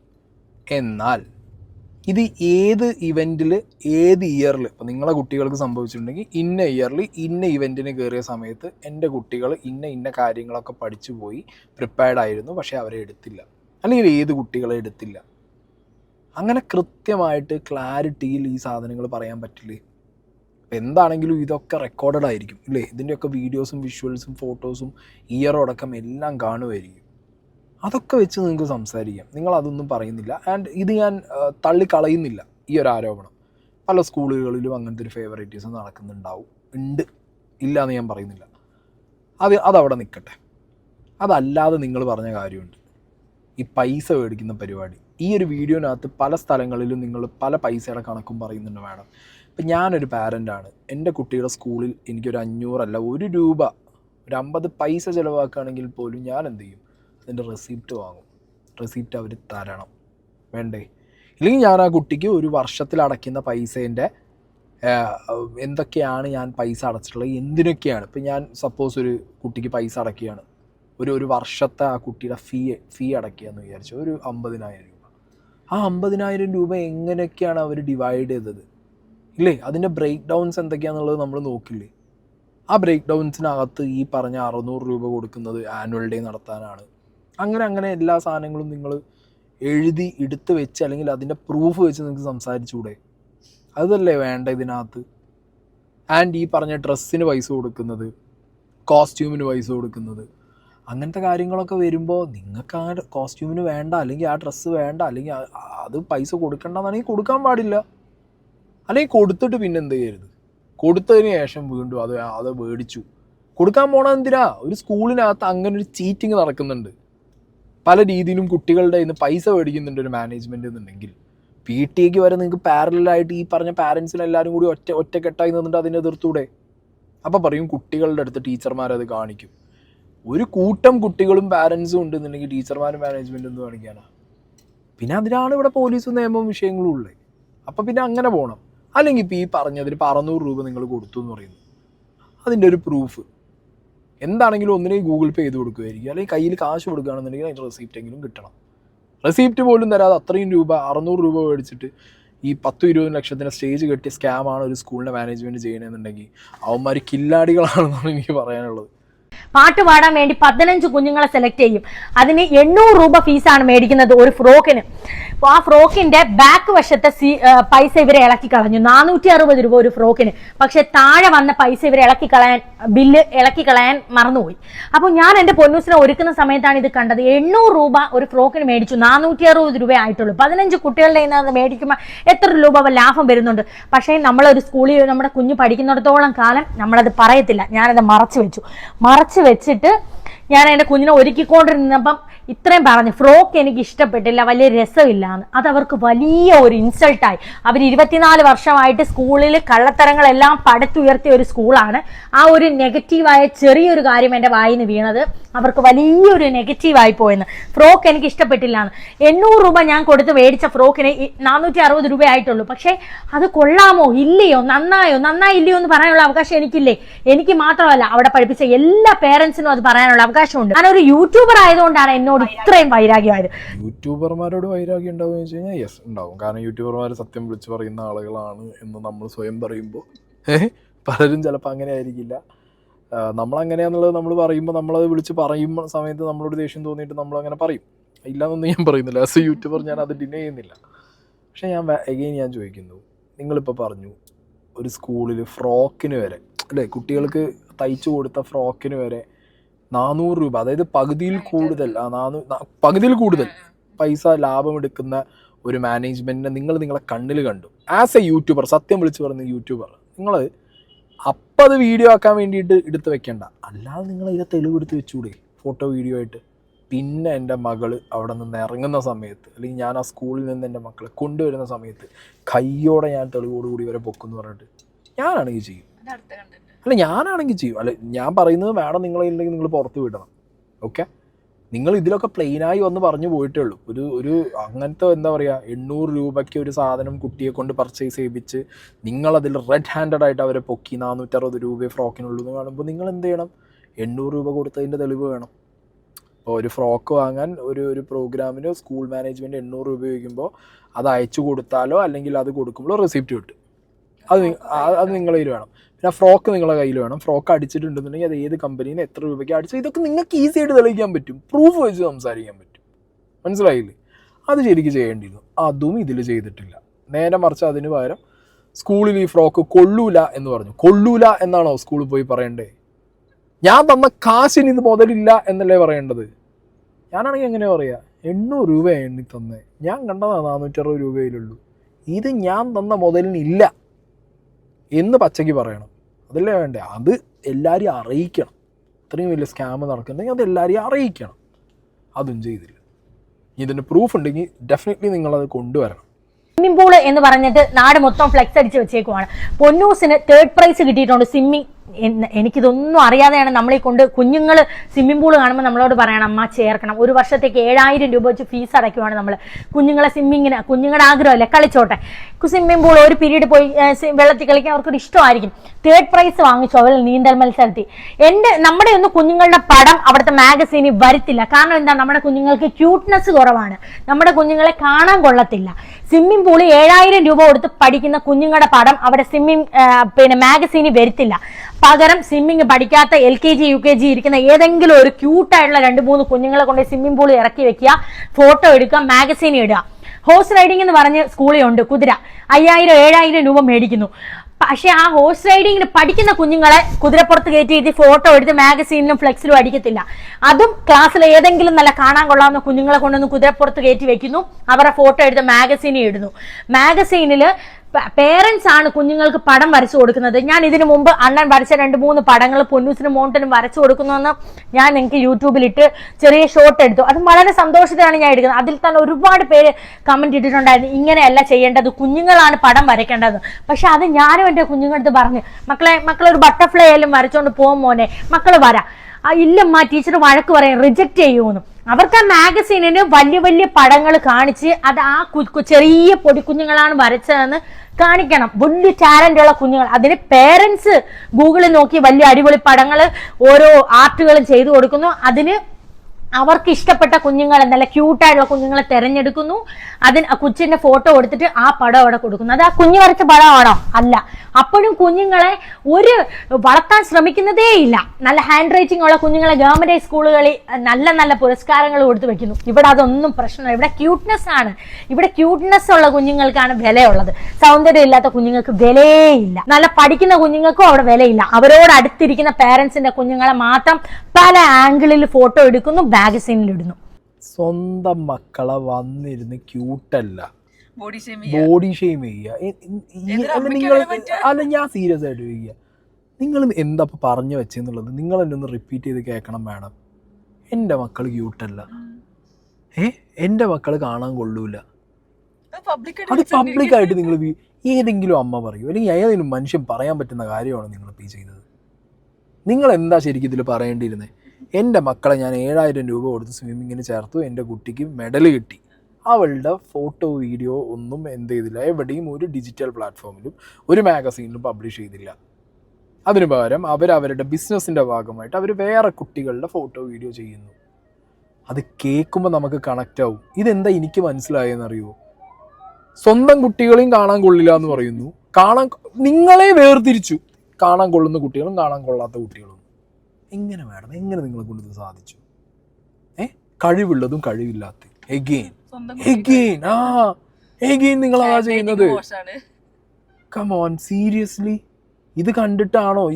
ഞാൻ ഇന്ന് കുറേ പേര് ഇത് റിയാക്ട് ചെയ്ത് കണ്ടു. ഞാൻ ലിറ്ററലി ഞെട്ടിപ്പോയി.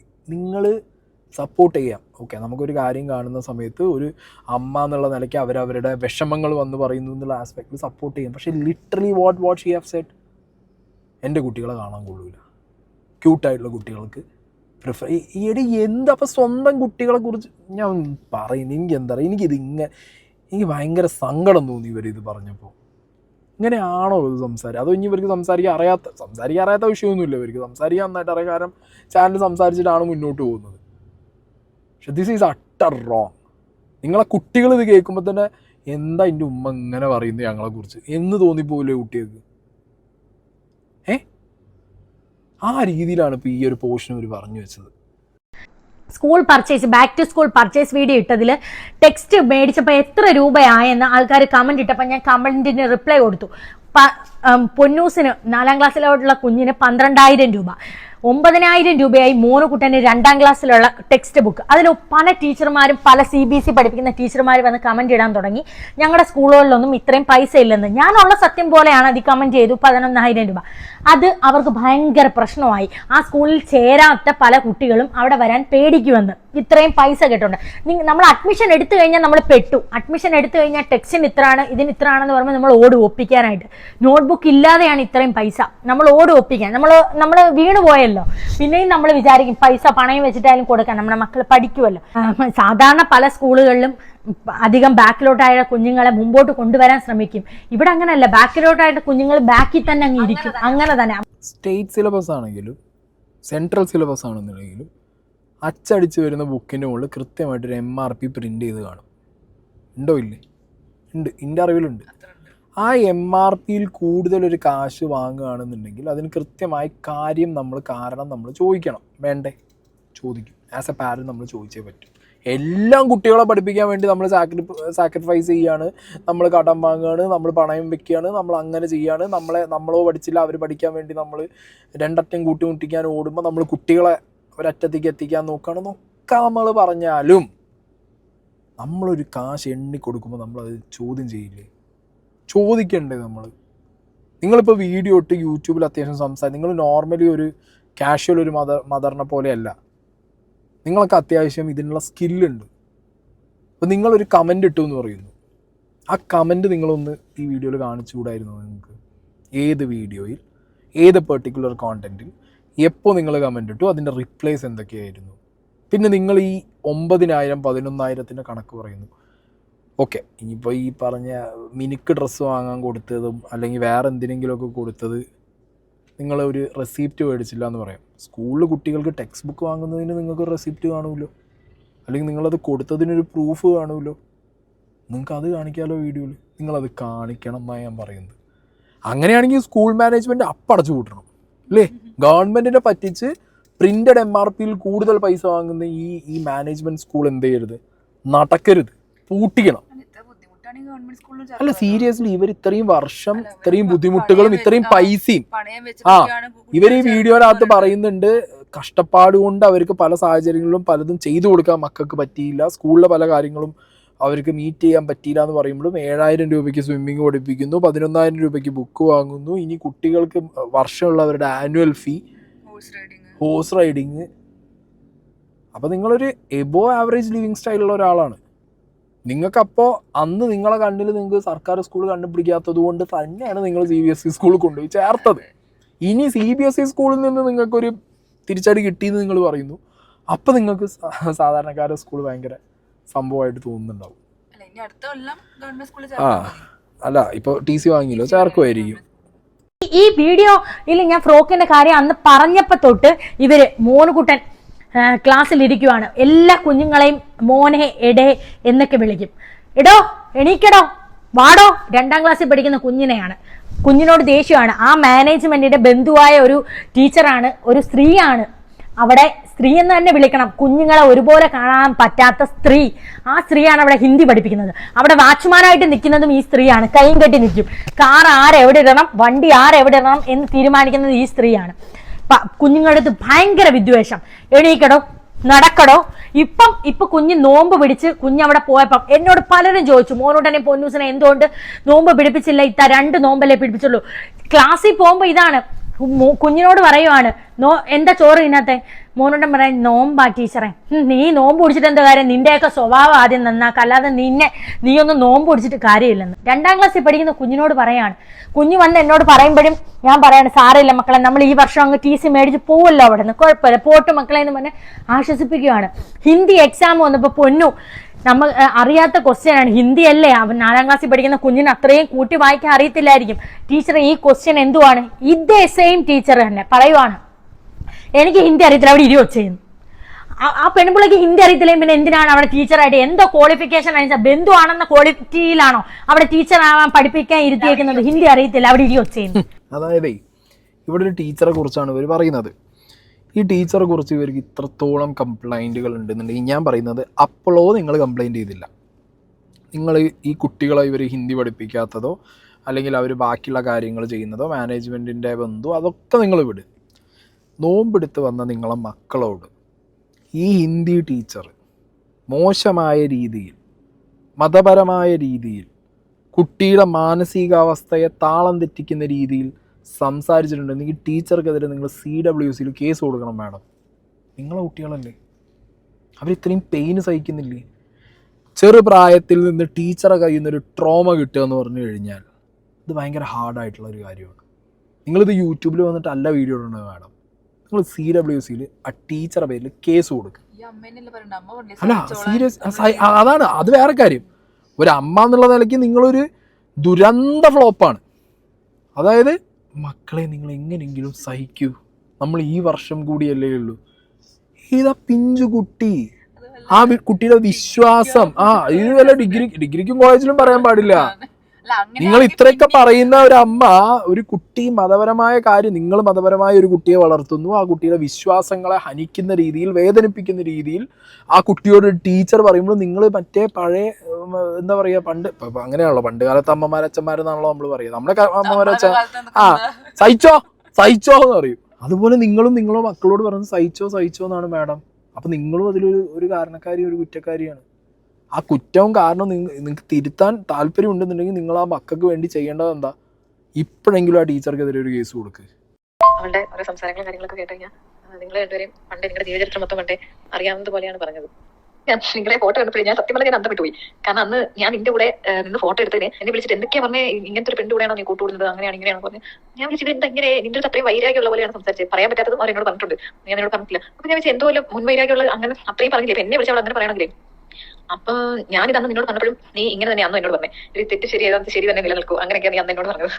സത്യം പറഞ്ഞാൽ എനിക്ക് കണ്ടിട്ട് ഞാൻ കിളി പോയി. ഈ ഫോട്ടോ ഞാൻ അങ്ങനെ പറഞ്ഞു, അവള് ഇപ്പൊ നിന്നെ കെട്ടിപ്പിടിച്ചോണ്ട് ഫോട്ടോ കണ്ടപ്പോഴേ അങ്ങനെ പറഞ്ഞ അവള് കെട്ടിപ്പിടിച്ച് എന്റെ കൂടെ ഫോട്ടോ ഇട്ടു.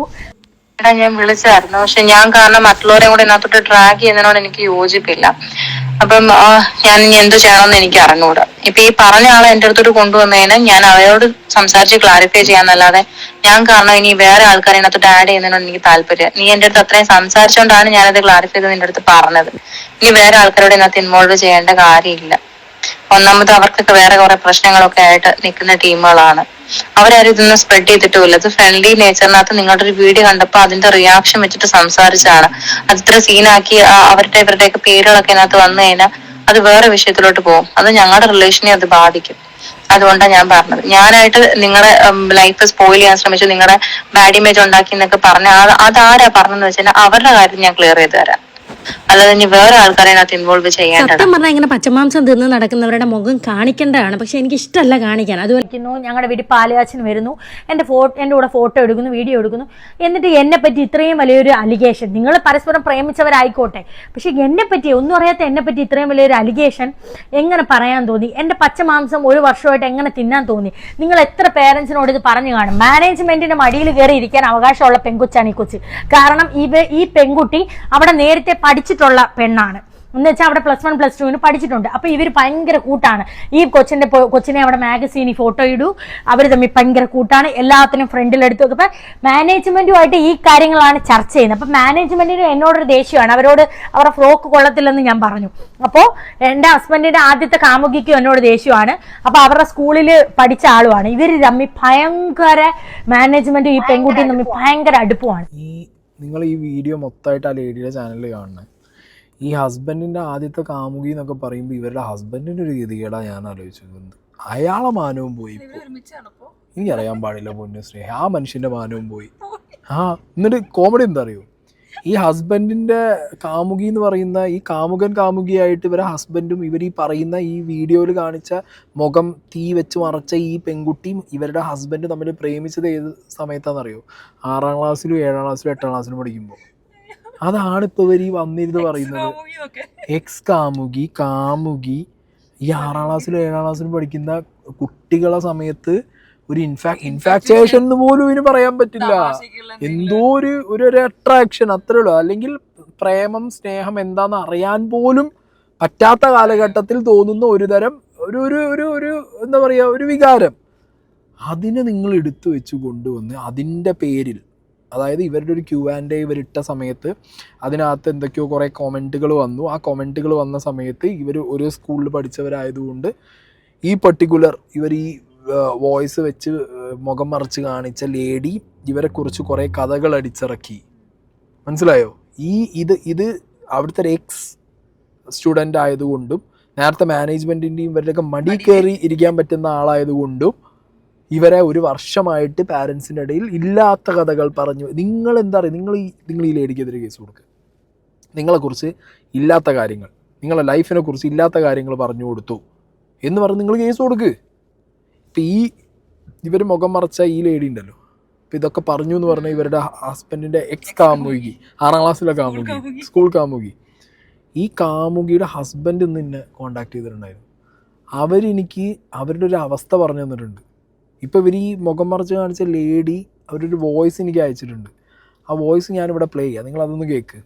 എൻ്റെ ഭർത്താവ് പുറത്താണ്. അപ്പം ഞാനാണ് ഒറ്റയ്ക്ക് എല്ലാ കാര്യങ്ങളും ഹാൻഡിൽ ചെയ്യേണ്ടത്, പേഴ്സണൽ ആൻഡ് പ്രൊഫഷണൽ. അപ്പം അത് ഹാൻഡിൽ ചെയ്യുന്നതിന് വേണ്ടിയിട്ടാണ് ഞാൻ ഫ്ലാറ്റ് എടുത്തത്. ഒരു അമ്മയും കുഞ്ഞും ഒറ്റയ്ക്ക് താമസിക്കുന്ന ആ ഒരു വീട്ടിൽ രാത്രി 7 മണിക്ക് ഭാര്യയും ഭർത്താവുമായിട്ടുള്ള ഈ യൂട്യൂബേഴ്സ് വരികയാണ്. വിളിച്ചിട്ടാണ് വന്നത്. അവിടെ ഉണ്ടോ എന്ന് ചോദിച്ചു. ഫ്രണ്ട് ആയതുകൊണ്ട് ഞാൻ വന്നോട്ടെ എന്ന് ചോദിച്ചപ്പോൾ വരാൻ പറഞ്ഞു. വന്നു, അവർ സംസാരിച്ചു. കുറച്ച് കഴിഞ്ഞപ്പോൾ ഭീഷണിയുടെ ഒരു ധ്വനി പോലെ എനിക്ക് തോന്നി. കാരണം സ്കൂളിൽ ഇവരെക്കുറിച്ച് മോശമായ കാര്യങ്ങൾ ഇങ്ങനെ പരക്കുന്നുണ്ട്, പല ആൾക്കാരും ഇവരുടെ കുട്ടികളോട് വരെ അങ്ങനെയുള്ള കാര്യങ്ങളൊക്കെ ചോദിക്കുന്നുണ്ട് എന്നൊക്കെ ഉള്ള രീതിയിൽ ഇവർ വന്ന് പറഞ്ഞു. അതേക്കുറിച്ചൊന്നും എനിക്ക് വലിയ പിടുത്തമോ മറ്റു കാര്യങ്ങളൊന്നും അറിഞ്ഞുകൂടാ. അപ്പോൾ അതിനെക്കുറിച്ച് ഞാൻ പറയുകയും ചെയ്തു, എനിക്ക് വലിയ പിടുത്തമൊന്നുമില്ല. പിന്നെ അവരെൻ്റെ അടുത്ത് ഇങ്ങനെയുള്ള കാര്യങ്ങൾ അറിഞ്ഞിരുന്നോ എന്ന് ചോദിച്ചപ്പോഴത്തേക്ക് സത്യസന്ധമായിട്ടാണ് ഞാൻ പറഞ്ഞത്, ഞാൻ ഇതേപോലുള്ള കാര്യങ്ങളൊക്കെ കേൾക്കുന്നുണ്ട്, നിങ്ങളുടെ വീഡിയോ കാണുമ്പോൾ അതിലുള്ള ആൾക്കാർ ഇങ്ങനെ പല കാര്യങ്ങൾ അവിടെ ഇവിടെയൊക്കെ സംസാരിക്കുന്നത് ഞാൻ കേട്ടിട്ടുണ്ട്. അപ്പം അത് ഞാൻ സത്യസന്ധമായി പറഞ്ഞു. അപ്പം ഈ പറഞ്ഞ ആൾക്കാരെയും അറിഞ്ഞ ആൾക്കാരെയൊക്കെ ഞാൻ കാണിച്ചു കൊടുക്കണം, വിളിച്ചുകൊണ്ട് വരണം എന്നൊക്കെ ഉള്ള രീതിയിൽ ഇവർ ഒരു ഭീഷണിയുടെ മുഴക്കത്തിൽ ഇങ്ങനെ പറഞ്ഞു. അപ്പം ഞാൻ അവിടെ കേട്ടത് ഇവിടെ കേട്ടതും ഒക്കെ പറഞ്ഞ് ഇവരുടെ അടുത്ത് ക്ലാരിഫൈ ചെയ്യേണ്ട കാര്യം എനിക്കുണ്ടോ? ഞാൻ പറഞ്ഞു, അതിൻ്റെ ആവശ്യമുണ്ടോ? ഇതൊക്കെ വർഷങ്ങൾക്ക് മുമ്പ് നടന്ന സംഭവങ്ങളൊക്കെ അല്ലേ. ഇപ്പം നിങ്ങളുടെ യൂട്യൂബിനകത്ത് ചാനൽ വരുമ്പോഴത്തേക്ക് പോസിറ്റീവ് പറയുന്ന ആൾക്കാരും കാണും, നെഗറ്റീവ് പറയുന്ന ആൾക്കാരും കാണും. അതൊക്കെ വിട്ടുകളാ, പോട്ടെ എന്നുള്ള രീതിയിൽ ഞാൻ പറഞ്ഞപ്പോൾ ഇവരെന്നോട് പറഞ്ഞു അത് പറ്റത്തില്ല, ഈ പറഞ്ഞ ആളെ എനിക്ക് കാണണം, കണ്ടേ പറ്റുള്ളൂ എന്നുള്ള രീതിയിൽ പറഞ്ഞു. ആ പുള്ളിയെ ഞാൻ കാണിച്ചു കൊടുക്കാത്ത പക്ഷം എന്നെ ഇതിനകത്ത് ബലിയാടാക്കും എന്നുള്ള രീതിയിൽ എനിക്ക് അന്നേ ഒരു ഭീഷണി ഉണ്ടായിരുന്നു. അത് പിന്നീട് ഒരു Q&A ഒരു വീഡിയോയ്ക്കകത്ത് ഇവരത് കാണിക്കുകയും ചെയ്തു. ഇവർ സ്കൂളിൻ്റെ വീഡിയോ ഇട്ടതിനകത്ത് എൻ്റെ ഫോട്ടോയും കൂടെ ഇവർ ആഡ് ഓൺ ചെയ്തിട്ടുണ്ട്. എന്നിട്ടൊരു ഭീഷണി പോലെ പറയുന്നുണ്ട്, മുഖം ഞാനിപ്പോൾ മറച്ചേക്കാണ്, ഞാൻ ആ മുഖം കാണിക്കേണ്ടതായിരുന്നു പക്ഷേ എനിക്ക് കാണിക്കാൻ ഇഷ്ടമല്ല എന്നുള്ള ഒരു രീതിയിലാണ് ഇവർ പറയുന്നത്. അതായത് പലതവണ, ഒരു തവണയല്ല, ഇപ്പോൾ ഇത് 2ാമത്തെ തവണയാണ് ഇവർ വീഡിയോയിൽ ഇങ്ങനെ എന്നെ ഭീഷണിപ്പെടുത്തുന്ന രീതിയിൽ പറയുകയും നേരിട്ട് ഭീഷണിപ്പെടുത്തുകയും ഒക്കെ ചെയ്തിട്ടുണ്ടായിരുന്നു. അവരെ ഭയക്കണം എന്നൊക്കെ ഉള്ള രീതിയിലാണ് ഇവർ പറയുന്നത്. നമ്മൾ ഈ യൂട്യൂബറെ പേടിച്ച് ഞാൻ എവിടം വരെ ഓടണം, അല്ലെങ്കിൽ ഞാൻ ആത്മഹത്യ ചെയ്യണോ, എന്താണ് ഞാൻ ചെയ്യേണ്ടത്? ഇവർ എന്തിനാണ് എന്നെ ഇങ്ങനെ ഭീഷണിപ്പെടുത്തുന്നതെന്ന് എനിക്ക് മനസ്സിലാവുന്ന കാര്യമല്ല. എന്നെ അപകീർത്തിപ്പെടുത്താൻ വേണ്ടി ഇവരെന്തെല്ലാം പറയാമോ അവരതെല്ലാം പറയാൻ ശ്രമിക്കുന്നുണ്ട് അതിനകത്ത്. എന്നിട്ട് അവർ പറയുന്ന 2ാമത്തെ കാര്യം എന്ന് വെച്ച് കഴിഞ്ഞാൽ മാനേജ്മെൻറ്റിൻ്റെ മടിയിൽ കയറിയിരിക്കാൻ അധികാരമുള്ള കുട്ടിയാണ് ഞാൻ എന്നുള്ള രീതിയിലൊക്കെയാണ് ഇവർ പരാമർശിച്ച് പറയുന്നത്. എൻ്റെ പേരൊന്നും പറയുന്നില്ലെങ്കിൽ പോലും എൻ്റെ വോയിസും എൻ്റെ ഫോട്ടോയും അവരിട്ടിട്ടുണ്ട്. മുഖം മറച്ചിരുന്നെങ്കിൽ പോലും എന്നെ നേരിട്ട് അറിയാവുന്ന ആൾക്കാർക്ക് അത് മനസ്സിലാവുകയും എന്നെ നിരന്തരം അവർ വിളിച്ച് എൻ്റെ കാര്യങ്ങൾ അന്വേഷിക്കുകയും കാര്യങ്ങളൊക്കെ ചെയ്യുന്നുണ്ട്. ഇത് പക്ഷേ ഇത്രയും ആൾക്കാരിൽ റീച്ച് ആവുന്ന ഒരു യൂട്യൂബർ ആയതുകൊണ്ട് അവർക്ക് പ്രശ്നമില്ലായിരിക്കും. പക്ഷേ യൂട്യൂബർ അല്ലാത്ത ഒരു കോമണറായ എനിക്ക് ഇത് വളരെയധികം മാനസിക സമ്മർദ്ദം ഉണ്ടാക്കുന്ന ഒരു കാര്യം തന്നെയാണ്. കേട്ടല്ലോ നിങ്ങൾ, ഇവരുടെ അവസ്ഥ വളരെ മോശമാണ്. കാരണം മുഖം മറച്ചാലും ഇവരറിയേണ്ട ആളുകളെ ഇവരെ സൗണ്ടിൽ നിന്ന് റെക്കഗ്നൈസ് ചെയ്യും. ഇവരുടെ മുഖം മറച്ചാലും ബാക്കി ബോഡി എന്താ പറയുക ലാംഗ്വേജ് എന്ന് മനസ്സിലാക്കാം. അങ്ങനെ ഇവർ പറയുന്ന വേറൊരു കാര്യമുണ്ട്. ഇതാരടുത്താണോ ഇത് ഇവരിലേക്ക് എത്തിച്ചത് വേറൊരാളാണ്. മൂന്നാമത്തെ ഒരാളുണ്ട് ഇവിടെ. അതായത് ഹസ്ബൻഡിൻ്റെ എക്സ് കാമുകി നേരിട്ടിട്ടല്ല ഇവരോട് ഇത് അറിയിച്ചതോ അല്ലെങ്കിൽ അങ്ങനെ പറയുന്നത് ഇവർ നേരിട്ട് കണ്ടതോ കേട്ടതോ അല്ല, വേറൊരു ലേഡി വഴി ഇവരത് അറിഞ്ഞതാണ്. ആ ലേഡിയെ ആരാന്നുള്ളത് ഇവർ എന്ത് ചെയ്യുന്നില്ല, മറ്റേയാൾക്ക് പറഞ്ഞു കൊടുക്കുന്നില്ല, എക്സ് കാമുകിക്ക് പറഞ്ഞു കൊടുക്കുന്നില്ല. അവരെ ചോദ്യം ചെയ്യാൻ പോകുമ്പോഴും അവരോട് പറയാൻ പോകുമ്പോഴൊക്കെ നിങ്ങൾ ക്ലാരിറ്റി വരേണ്ടത് അതല്ലേ. ചിലപ്പോൾ ഈ നിങ്ങൾക്ക് പറഞ്ഞു തന്ന വ്യക്തി ഒരു നുണ പറഞ്ഞു തന്നാണെങ്കിലോ? അങ്ങനെ ആയിക്കൂടെ? അങ്ങനെ ആയിക്കൂടെ? അപ്പം അതെന്ത് ചെയ്യണം, 3 പേരെയും ഒരേപോലെ വന്നിരുന്ന് വിളിച്ചിരുന്ന് സംസാരിക്കണം. പിന്നെ ഇവരിതൊക്കെ പറഞ്ഞിട്ടുണ്ടെങ്കിൽ ഇനി എത്ര ആളോട്, ഇപ്പോൾ ഈ ഓബിയസ്ലി ഇവരെ ക്ലെയിം എന്താ, ഇവരെക്കുറിച്ച് ഇവരുടെ ഭർത്താവിൻ്റെ മുൻ കാമുകി, സ്കൂൾ കാമുകി, ഇപ്പോഴത്തെ അവരെ കുട്ടികൾ പഠിക്കുന്ന സ്കൂളിൽ ഇതൊക്കെ പറഞ്ഞു നടക്കണമെന്നുള്ളത്. അവർക്കും കുട്ടികളുണ്ട്, നിങ്ങൾക്കും കുട്ടികളുണ്ട്. നിങ്ങളെ മക്കൾ ഇത് കേൾക്കില്ല, അവരുടെ ഉപ്പാൻ്റെ എക്സ് കാമുകി എന്നുള്ളത് അവർ കേൾക്കില്ല. ഇനി ആ ലേഡിക്ക് കുട്ടികളും ഭർത്താവും കൂട്ടം കുടുംബവും ഉണ്ട്. അവരിത് ഏത് രീതിക്ക് എടുക്കും? ഇതേ സ്കൂളിൽ ബൈ ചാൻസ് ഇതേ സ്കൂളിൽ ഇനി നിങ്ങളെ കുട്ടികൾ എന്തായാലും നിങ്ങൾ TC എടുത്തിട്ടുണ്ടാവും. ബട്ട് സ്റ്റിൽ ഞാൻ പറയുന്നത് അവർ സ്കൂളിൽ എന്ത് പറഞ്ഞു നടക്കും? മറ്റവൻ്റെ ഉപ്പാൻ്റെ കാമുകയായിരുന്നു എൻ്റെ ഉമ്മ, അല്ലെങ്കിൽ എൻ്റെ ഉമ്മാൻ്റെ കാമുകനായിരുന്നു മറ്റേ എൻ്റെ ഉപ്പ. നിങ്ങൾക്കൊന്നും ബോധമില്ല. എന്തിനാണ് ഈ പേഴ്സണൽ സാധനം നിങ്ങൾ ഇതിലേക്ക് കൊണ്ടുവന്ന് വെച്ചേ? ഇപ്പം നിങ്ങളെക്കുറിച്ചൊരു അപവാദം ഒരു പാരൻറ്റ് പറഞ്ഞ് നടക്കുന്നുണ്ട്, ആ പാരൻ്റ് ആരാന്ന് എനിക്കറിയാം എന്നുള്ള രീതിക്ക് ഈ സാധനം വിട്ടാൽ പിന്നെ ഓക്കെ ആയിരുന്നു. അതിന് പകരം എല്ലാം കൂടി കൊണ്ടുവന്നുകൊണ്ട് അടിച്ച്. ഭർത്താവ് സത്യത്തിൽ ഞെട്ടിപ്പോയി കാണും. ഇവരുടെ ഭർത്താവ് അയാൾ വിചാരിക്കും എന്ത് ഗതികേടിനടാ ഞാൻ ഇതൊക്കെ ഇവരോട് പറഞ്ഞേ. അതെ, ഇപ്പൊ ഈ കോളേജിലോ അല്ലെങ്കിൽ വേറൊരു 10-25 വയസ്സിലുള്ള പ്രേമത്തിനെ കുറിച്ചാണെങ്കിൽ കുഴപ്പമില്ല. ഈ 6ാം ക്ലാസ്സിലും 5ാം ക്ലാസ്സിലും പഠിക്കുന്ന പ്രേമൊക്കെ ട്രാക്ക് ചെയ്ത് അത് അവിടുന്ന് ഇതുവരെ എത്തുക എന്നൊക്കെ പറഞ്ഞു കഴിഞ്ഞാൽ അട്രോഷ്യസ് എന്നേ പറയാനുള്ളൂ. നിങ്ങളൊക്കെ മക്കൾ വലുതാകുമ്പോണ്ടല്ലോ സത്യം പറഞ്ഞാൽ നിങ്ങളെ ഈ സംഗതിയൊക്കെ കണ്ടും കേട്ടും ചിരിക്കുകയല്ല, അവർ കരയും. 10ാം ക്ലാസ് പഠിക്കുന്ന ഒരു കുട്ടി കൈ ഇങ്ങനെ മടക്കി ഇടിക്കുന്നത് ഞാൻ കാറിൽ ഇരിക്കുവാണ്. പുള്ളിക്കാരൻ നടന്ന് ബാഗുമായിട്ട് വന്നപ്പോൾ അപ്പം 2 വട്ടം നമുക്ക് അനുഭവം ഉണ്ടല്ലോ എന്നോർത്ത് പുള്ളിക്കാരൻ നമ്മുടെ മക്കളെ വഴക്ക് പറയുന്ന പോലെ എന്തുവാടാ ഹറാം പറപ്പ് കാണിക്കുന്നത് എന്ന് പറഞ്ഞു പോയി. ഈ ഹറാം പറപ്പ് എന്ന് പറയുന്ന ഈ അറബി വാക്ക് അവർക്ക് വലിയ വലിയ കുറ്റമായി പോയി. പിറ്റേന്ന് ഈ കൂട്ടത്തിലുള്ള ഒരു ചെറുക്കൻ്റെ അമ്മയും വിളിച്ചോണ്ട് വന്നു. അതേസമയം കുഞ്ഞുങ്ങളെ വിളിക്കാൻ പോയപ്പോൾ അമ്മ ഒന്ന് ആറാം പറപ്പ് എന്നുള്ള വാക്കാണ് പിള്ളേരുടെ അടുത്ത് പറയുന്നത്. അപ്പോൾ ഞാൻ വളരെ മാന്യമായിട്ട് ഞാനും പറഞ്ഞു, മക്കളുടെ മുതലല്ലല്ലോ അണ്ണ ഇപ്പൊ പോയ ഇനി എന്നോട് വഴക്കിന് വരുമായിരിക്കും.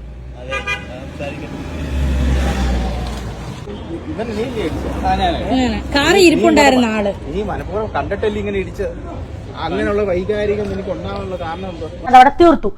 അപ്പോഴാണ് ഇവർ ക്യാമറ പ്രിൻസിപ്പൾ അതുപോലെ ചെന്ന് പറയുവാണ് ഈ പെണ്ണുണ്ട്. അപ്പൊ ഇവർക്ക് വീണ് കിട്ടിയ ഒരു അവസരമായിപ്പോയി, ഭയങ്കരാത്തൊരു അവസരമായി പോയപ്പോഴത്തേക്കും ഇവര് 2 കൂട്ടരും കൂടെ പെട്ടെന്ന് പറയുവാണ്, ഞങ്ങൾ പോകുന്നതിന് മുമ്പ് പോകുമ്പം ആ പുതിയ സ്കൂളിൽ ചെല്ലുമ്പോൾ എന്താണ് ഇവിടുന്ന് മാറാഞ്ഞത്, കുട്ടികളുടെ ഭാവി നശിച്ചുകൊണ്ടിരിക്കുകയാണെന്ന് ഞാൻ പറഞ്ഞാലും വിശ്വസിക്കാതിരിക്കാൻ വേണ്ടിയിട്ട് ഈ പേരൻസിനെ വിളിച്ച് പറയാണ്, ഞങ്ങളുടെ മക്കളെ നമ്മൾ ഇവിടുന്ന് CC കൊടുത്ത് മാറ്റിയാൽ പോലും ഞങ്ങൾ ഈ നാട്ടിൽ തന്നെ ഉണ്ടെന്ന്, ഞങ്ങൾ എപ്പോൾ വേണമെങ്കിലും അവരെയൊക്കെ വെട്ടിക്കൊല്ലാം, ഞങ്ങൾ ഈ നാട്ടിൽ തന്നെ ഉണ്ട്, പേടിക്കണം.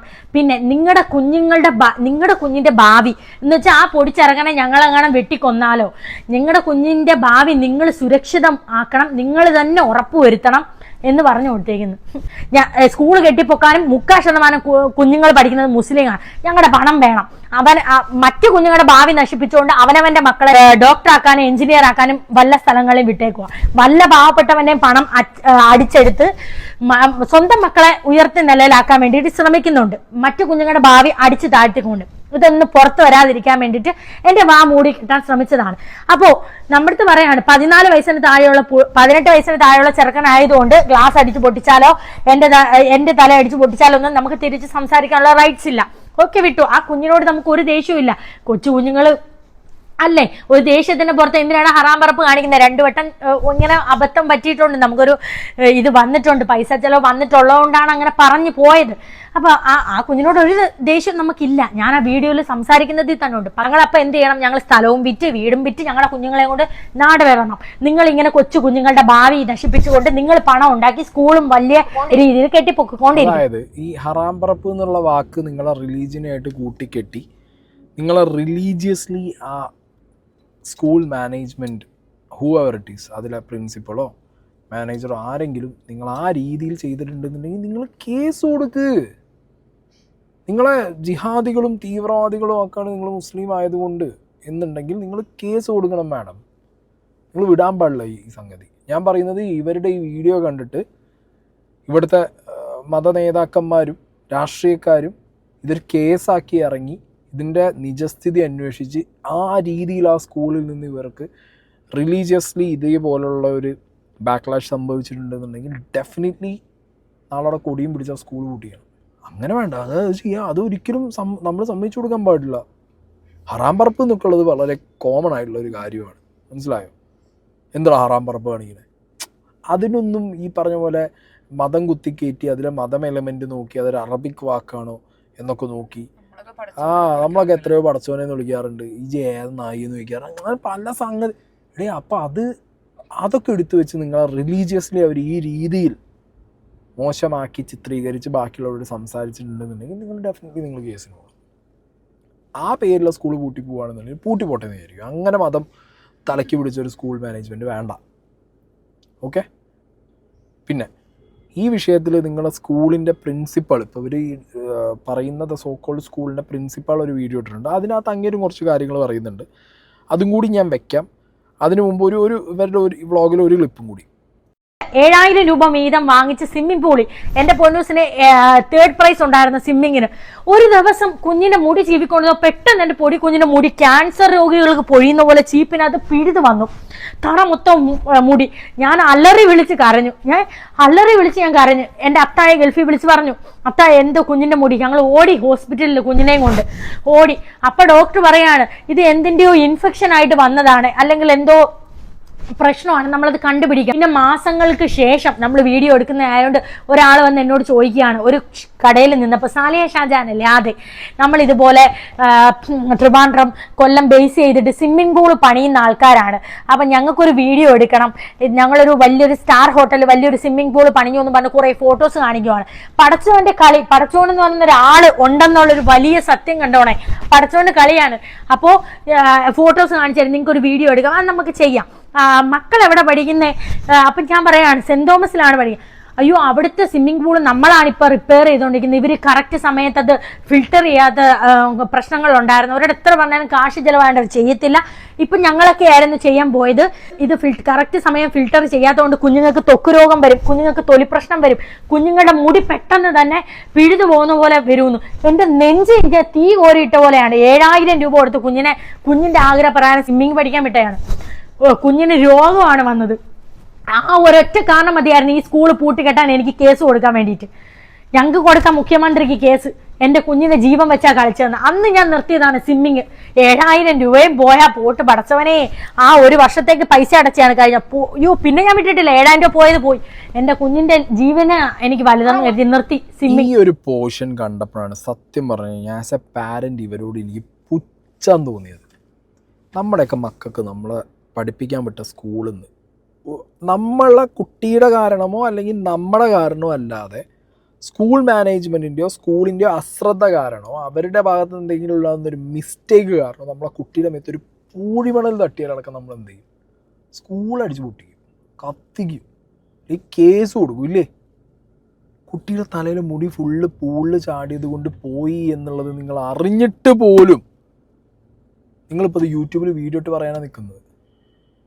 ഭാവിയിൽ നിങ്ങളുടെ അല്ല ഞാൻ പറയട്ടെ, നമ്മളെ കുട്ടികളുടെ മുടി, ഇപ്പോൾ ഒരു കുട്ടിയുടെ മുടി ഇങ്ങനെ പറയ്ക്കുമ്പോൾ പോരുക എന്ന് പറഞ്ഞു കഴിഞ്ഞാൽ ഏതൊരു ഉപ്പയുമ്മയാണെങ്കിൽ ഞെട്ടും, ഏതൊരു പാരൻറ്റും സഹിക്കാൻ പറ്റില്ല.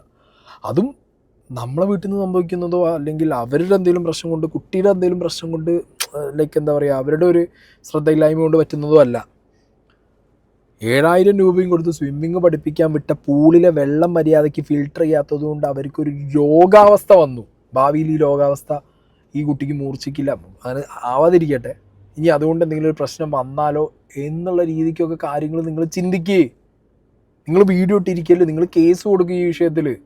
നിങ്ങളുടെ ഒരു കുട്ടീൻ്റെ കാര്യം നിങ്ങൾ മൈൻഡ് ചെയ്യുന്നില്ല. നിങ്ങൾക്ക് അപ്പോൾ ബാക്കിയുള്ള കുട്ടികളുടെ കാര്യം നിങ്ങളൊന്ന് ചിന്തിച്ച് നോക്കും. നിങ്ങൾ മാതൃകയാവണ്ടേ? സത്യം വിളിച്ച് പറയുന്ന ഒരു യൂട്യൂബർ ആവുമ്പോൾ നിങ്ങളതിന് മാതൃക കൂടി ആവണം. നിങ്ങളൊരു പാരൻ്റാണ്. നിങ്ങളിവിടെ യൂട്യൂബർ എന്നുള്ളത് നിങ്ങൾ മറക്ക്. നിങ്ങളൊരു പാരൻ്റാണ്. നിങ്ങളെ കുട്ടിക്ക് ജസ്റ്റിസ് വേണം. ബാക്കിയുള്ള കുട്ടികൾക്ക് ഇനി രോഗം വന്നിട്ടുണ്ടെങ്കിലോ? ഇനി വരാതിരിക്കാൻ വേണ്ടിയിട്ടെങ്കിലും നിങ്ങളത് കംപ്ലൈൻ്റ് ആക്കണ്ടേ? പോലീസ് കംപ്ലൈൻറ്റ് നിങ്ങൾ വിട്. നിങ്ങൾ എഡ്യൂക്കേഷണൽ മിനിസ്റ്റർക്ക് കൊടുക്കുക, ഡിപ്പാർട്ട്മെൻറ്റിൽ കൊടുക്കുക കൊണ്ടുപോയി കേസ്. അതാണ് ശരിക്കും നിങ്ങൾ ചെയ്യേണ്ടത്. ഇനി ഈ പോർഷനൊക്കെ കേട്ടപ്പോണ്ടല്ലോ, ഈ ആസ് എ മദർ നിങ്ങളൊരു അട്ടർ ഫെയിലിയറാണെന്ന് എനിക്ക് പറയാനുള്ളൂ. TC വാങ്ങേണ്ട ഒരു അവസ്ഥ വരെ എത്തി. നിങ്ങളെ കുട്ടികൾ ശാരീരികവും മാനസികവുമായിട്ട് ആ സ്കൂളിൽ നിന്ന് സഫറിങ് ആണെന്നുള്ളത് ഇത് കേട്ടാൽ മനസ്സിലാവും ഇല്ലേ?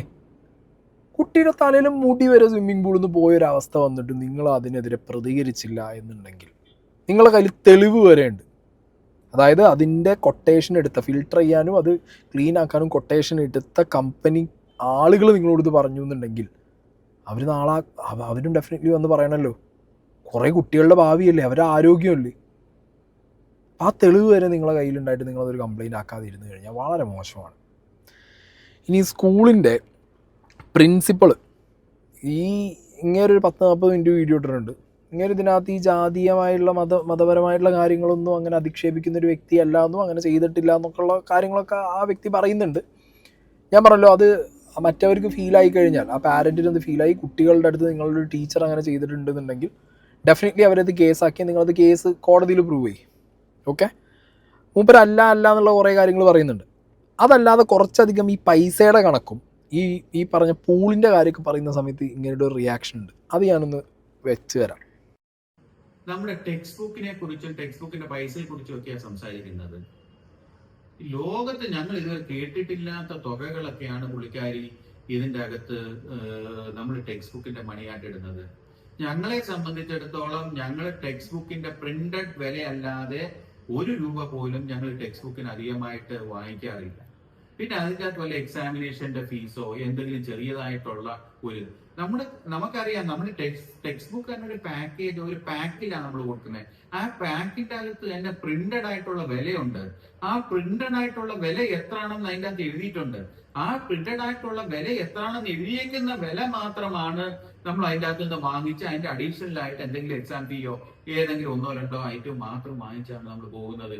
ഈ പറയുന്ന ഇത്രയും ഭീമമായ തുക നമ്മളെ സംബന്ധിച്ചിടത്തോളം ഒരു കാലത്തും നമ്മൾ ടെക്സ്റ്റ് ബുക്കിന് ഈടാക്കിയിട്ടില്ല, ഇനിയൊട്ട് ഈടാക്കുകയില്ല. ഈ വ്യക്തി പ്രിൻസിപ്പൾ പറയുന്നത് ₹1 പോലും എക്സ്ട്രാ ഈടാക്കിയിട്ടില്ല, പ്രിന്റഡ് പൈസയെ മേടിച്ചിട്ടുള്ളൂ. പ്രിന്റഡ് പൈസയിൽ നിന്ന് ഇനി എക്സാം എന്നുള്ള പേരിൽ എന്തെങ്കിലും ഒരു കാശ് മേടിച്ചിട്ടുണ്ടെങ്കിലേ ഉള്ളൂ. പക്ഷെ ഇവർ പറയുന്ന രീതിയിലുള്ള കണക്കിൽ പൈസ മേടിച്ചിട്ടില്ല. ഇതാണ് സ്കൂളിൻ്റെ ഭാഗത്തുനിന്നുള്ള ന്യായീകരണം.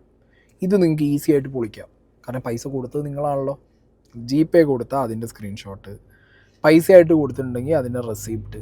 ഇനി പൈസ ആയിട്ട് കൊടുത്ത് നിങ്ങൾക്ക് റെസിപ്റ്റ് തന്നില്ല, ഒരു സ്കൂളല്ലേ, CCTV കാണുമല്ലോ. ക്യാഷറിയിൽ പൈസ കൊടുത്ത ഡേറ്റും ടൈമും ഓർമ്മ ഉണ്ടാവുമല്ലോ, CCTV വിഷ്വൽസ് എടുക്കാം. അങ്ങനെ ഈ സാധനം എങ്ങനെ വേണമെങ്കിൽ നിങ്ങൾക്ക് പ്രൂവ് ചെയ്യാം. അത് നിങ്ങൾ ചെയ്യണം വേണം. ഈ മോളെയും ഹസ്ബൻഡും കൂടെ വന്നപ്പോഴത്തേക്ക് വണ്ടിക്കകത്ത് അറിയാതെങ്ങാണ്ട് കൈ തട്ടി എന്നുള്ളതിനാണ് ആ കുഞ്ഞുങ്ങളെ ഇറങ്ങി നിന്ന് ഇവര് രണ്ടുപേരും കൂടെ അസഭ്യം പറയുകയുണ്ടായത്. സത്യം പറഞ്ഞു കഴിഞ്ഞാൽ അറിയാതെ ഒരു കുഞ്ഞിന്റെ കൈ, 10ാം ക്ലാസ്സിലെ ഒരു കുഞ്ഞിന്റെ കൈ തട്ടിയെന്നാ പറയുന്നത്. ഈ ഒരു കുഞ്ഞിന്റെ കൈ തട്ടിയെന്നും പറഞ്ഞുകൊണ്ട് ആ കുഞ്ഞുങ്ങളെ ഇറങ്ങി നിന്ന് അസഭ്യം പറയേണ്ടുന്ന വല്ല കാര്യമുണ്ടോ? പക്ഷെ അതിൻ്റെ അകത്ത് ഒരു വീഡിയോയിലൊക്കെ കാണിക്കുന്നത് അത് അവര് നല്ല പ്ലീസിംഗ് ആയിട്ട് സംസാരിക്കുന്ന മാത്രമേ കാണിക്കുന്നുള്ളൂ. നേരെ മറിച്ച് ആ കുഞ്ഞുങ്ങളെ അസഭ്യം പറയുകയും ആ കുഞ്ഞുങ്ങളെ മാനസികമായിട്ട് വിഷമിപ്പിക്കുകയും ആ കുഞ്ഞുങ്ങളുടെ പേരൻസ് സ്കൂളിൽ വന്ന് പരാതിപ്പെട്ട് ഈ യൂട്യൂബറിനെതിരെ ആക്ഷൻ നിങ്ങൾ സ്കൂളിൽ നിന്ന് എടുത്തില്ലെന്നുണ്ടെങ്കിൽ ഞങ്ങൾ പോലീസിൽ പോകും എന്ന് പറയുകയും ചെയ്തപ്പോഴത്തേക്ക് ഞങ്ങൾ സ്വാഭാവികമായിട്ട് സ്കൂളിന്റെ പുറത്ത് ഉണ്ടായ ഒരു സംഭവമാണ്. ഇതിൽ ഞങ്ങൾ ഇടപെടുകയില്ല എന്ന് സ്കൂൾ പറഞ്ഞപ്പോൾ അവർ പോലീസ് സ്റ്റേഷനിൽ നേരിട്ട് പോവുകയും പരാതി കൊടുക്കുകയും ഇനി മേലാൽ യൂട്യൂബേഴ്സിന്റെ കയ്യിൽ നിന്നും, അതായത് ഇവരുടെ ഈ മോടെ കയ്യിൽ നിന്നും ഹസ്ബൻഡിന്റെ കയ്യിൽ നിന്നും യാതൊരു രീതിയിലുള്ള ഹരാസ്മെന്റും അവർക്കുണ്ടാകില്ല, അതായത് ഈ കുഞ്ഞിന്റെ പേരൻസിനോ കുഞ്ഞിനോ ഉണ്ടാകില്ല എന്ന് എഴുതി വാങ്ങിച്ചാണ് അവിടുന്ന് വിട്ടതെന്ന് ആ പേരൻസ്. ഇതൊന്നും വീഡിയോ ഇട്ട മാഡം പറഞ്ഞിട്ടില്ലല്ലോ. എന്തേ പോലീസ് കേസായ വിഷയം പറഞ്ഞു? പോലീസ് സ്റ്റേഷനിൽ നിന്ന് പോലീസുകാർ ഇങ്ങനെ ഒരു സെറ്റിൽമെന്റിനെ കുറിച്ച് പറഞ്ഞതിനെ കുറിച്ച് പറഞ്ഞോ? സ്കൂളിന്റെ പുറത്തുനിന്നാണ് ഉണ്ടായെന്നുള്ളതിനെ കുറിച്ച് പറഞ്ഞോ? ഒന്നും പറഞ്ഞില്ല. സ്കൂൾ വളപ്പിൽ നിന്ന് 1-2 വട്ടം അവരുടെ വണ്ടിക്ക് ഇതേപോലെ വരയ്ക്കലും കോറലൊക്കെ ഉണ്ടായിട്ടുണ്ട്. പിന്നെ വണ്ടിയിലൊരു പയ്യൻ വന്ന് തട്ടിയെന്നാണ് പറയുന്നത്. സ്കൂളിൻ്റെ പുറത്ത് വെച്ചുള്ള സംഭവം ആയതുകൊണ്ട് പോലീസ് സ്റ്റേഷനിൽ പോയി അത് ഈ രീതിയിൽ, അതായത് നിങ്ങൾ ഭാവിയിൽ ഈ കുട്ടിയെ ഉപദ്രവിക്കരുത് അല്ലെങ്കിൽ ഈ വിഷയം പറഞ്ഞ് ഇനി വരരുത് എന്നുള്ള രീതിയിലൊരു സെറ്റിൽമെൻ്റ് ആയിട്ടുണ്ടെങ്കിൽ പിന്നെ എന്തിന് മാഡം നിങ്ങൾ നിങ്ങളുടെ വീഡിയോക്കകത്ത് ആ കുട്ടിയുടെ മുഖം മറച്ചിട്ടാണെങ്കിലും ആ വോയിസ് ക്ലിയർ ആക്കി വെച്ചുകൊണ്ട് നിങ്ങൾ വീഡിയോ ഇട്ടത്? അപ്പോൾ നിങ്ങൾക്ക് പോലീസിന് നിയമത്തിന് നിങ്ങൾക്ക് പുല്ല് വിലയാണോ? ഇത് പറഞ്ഞിട്ടില്ല ആ വീഡിയോനകത്ത്. ഇത് ഈ പ്രിൻസിപ്പൾ പറയുമ്പോഴാണ് ഞാനും അറിയുന്നത്, അല്ല പ്രേക്ഷകർ മൊത്തം അപ്പോഴാണ് അറിയുന്നത്. അല്ല അവിടെ എന്താ അറിയോ, ഇവിടെ ആ സ്കൂളിൽ ആ പാരൻറ്റിന് ഈ വീഡിയോ ഇട്ട യൂട്യൂബർക്ക് സാരമായ പ്രശ്നങ്ങൾ അവർക്ക് ആ സ്കൂളിനായിട്ടുണ്ട് പേഴ്സണലി. അതാ മൊത്തം സ്കൂളിലെ എല്ലാ പാരൻസിനും കുട്ടികൾക്കും ഉണ്ടോ എന്ന് ചോദിച്ചു കഴിഞ്ഞാൽ അതറിയില്ലടേ. കാരണം ഞാനിന്ന് കുറേ വീഡിയോ കണ്ടു, അവിടുത്തെ കുറേ പാരൻസ് വന്നിട്ട് ഇല്ല ഞങ്ങൾക്കൊന്നും കുഴപ്പമില്ല എന്നുള്ള കമൻ്റ് ഇടുന്നുണ്ട്, വീഡിയോ ഇടുന്നുണ്ട്. സത്യത്തിൽ ഒരു സ്കൂളിനെതിരെ ഒരു പാരൻ്റ് ഇത്രയും എന്താ പറയുക ഭയങ്കരമായിട്ടുള്ള ആരോപണങ്ങളാണ്.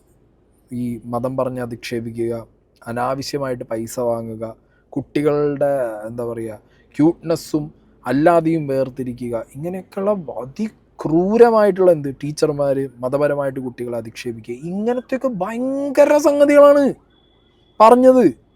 ഇത്രയൊക്കെ പറയുമ്പോൾ അത് ഇവരുടെ കുട്ടി മാത്രമായിരിക്കാൻ ചാൻസ് ഇല്ലല്ലോ.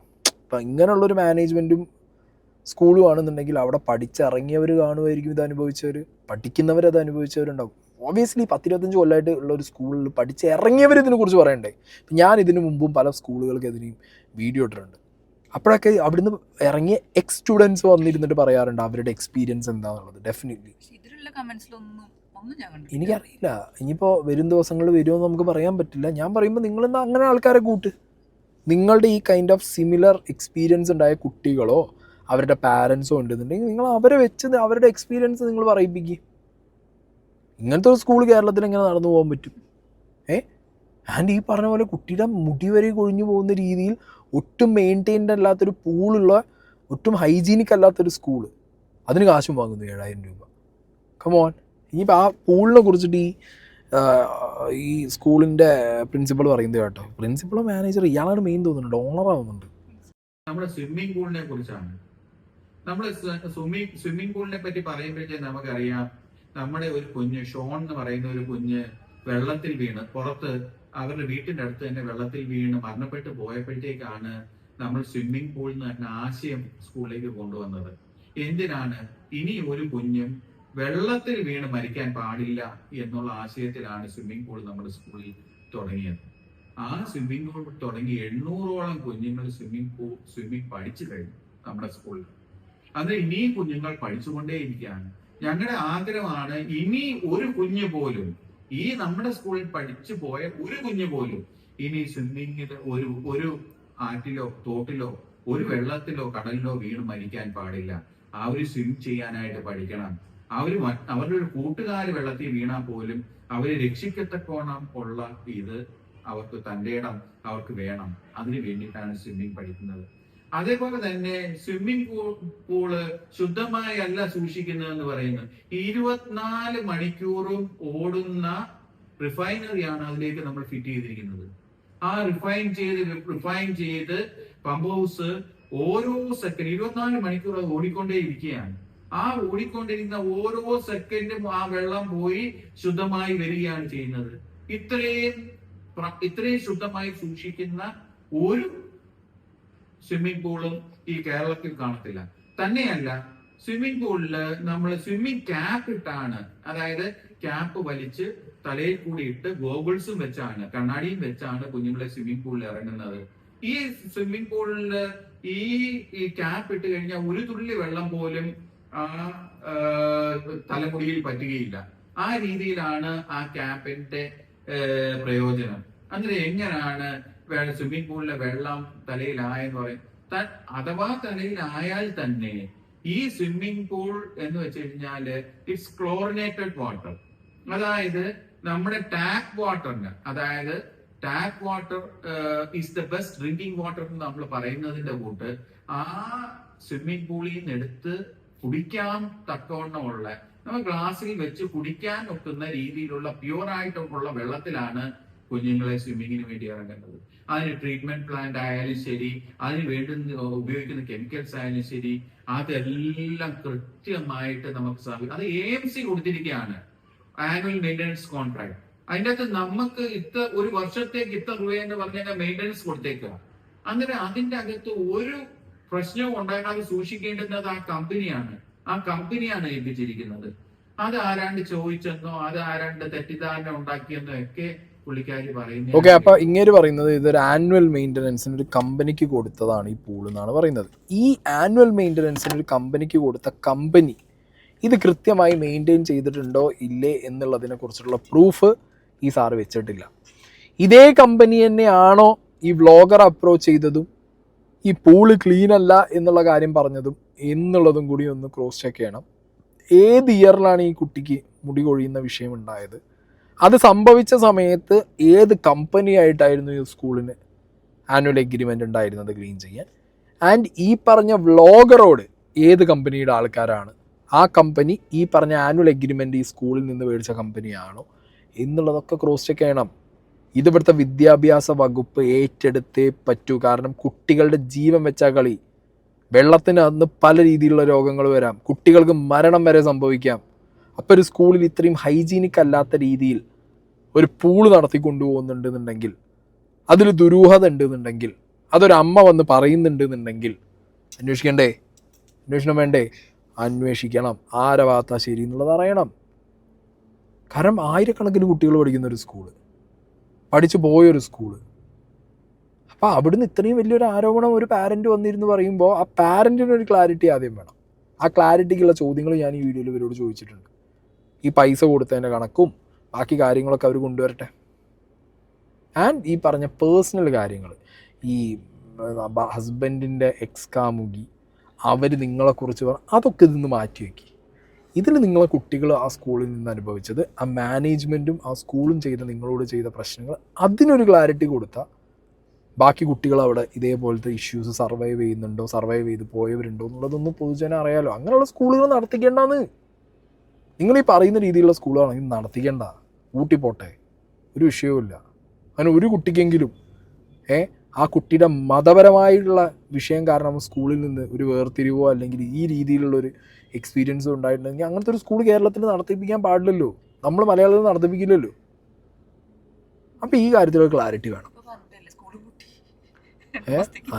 അത് സ്കൂൾ കൂട്ടി വേറെ കാര്യം. പിന്നെ ഇവർക്ക് കുറേ ഭീഷണി കോൾ വന്നു, വിഷയങ്ങളുണ്ടെന്ന് പറയുന്നത്, അത് സ്കൂൾ മാനേജ്മെൻറ്റിൻ്റെ ആളുകൾ പറഞ്ഞു വിട്ടാന്നാണ് പറയുന്നത്. അത് നിങ്ങൾ പോലീസ് കേസ് കൊടുക്കും വേണം. അതിലൊരു പോലീസുകാരനുണ്ട്, ഇവരെ വിളിച്ച് സംസാരിച്ചൊരു പോലീസുകാരുണ്ട്. നിങ്ങൾ പോലീസ് കേസ് കൊടുക്കുക, അതിലും FIR ഇട്. അയാളെ പണി പോവും. ഒരു സ്ത്രീയെ വിളിച്ചിട്ട് കൂട്ടിക്കൊടുക്കുമെന്നാണ് ചോദിച്ചിട്ടുള്ളത് അയാൾ നിങ്ങളുടെ അടുത്ത്. അത് ഇവരുടെ പുതിയ വീഡിയോ നിങ്ങൾ കയറി കണ്ടാൽ മതി. അപ്പോൾ അതിലും നിങ്ങളൊരു കേസ് കൊടുക്കുക. അപ്പോൾ അന്വേഷണത്തിൽ അറിയാമല്ലോ ആ പോലീസുകാരനെ സ്കൂൾ മാനേജ്മെൻ്റ് ആണോ പറഞ്ഞു വിട്ടേ ഇല്ലേ എന്നുള്ളത്.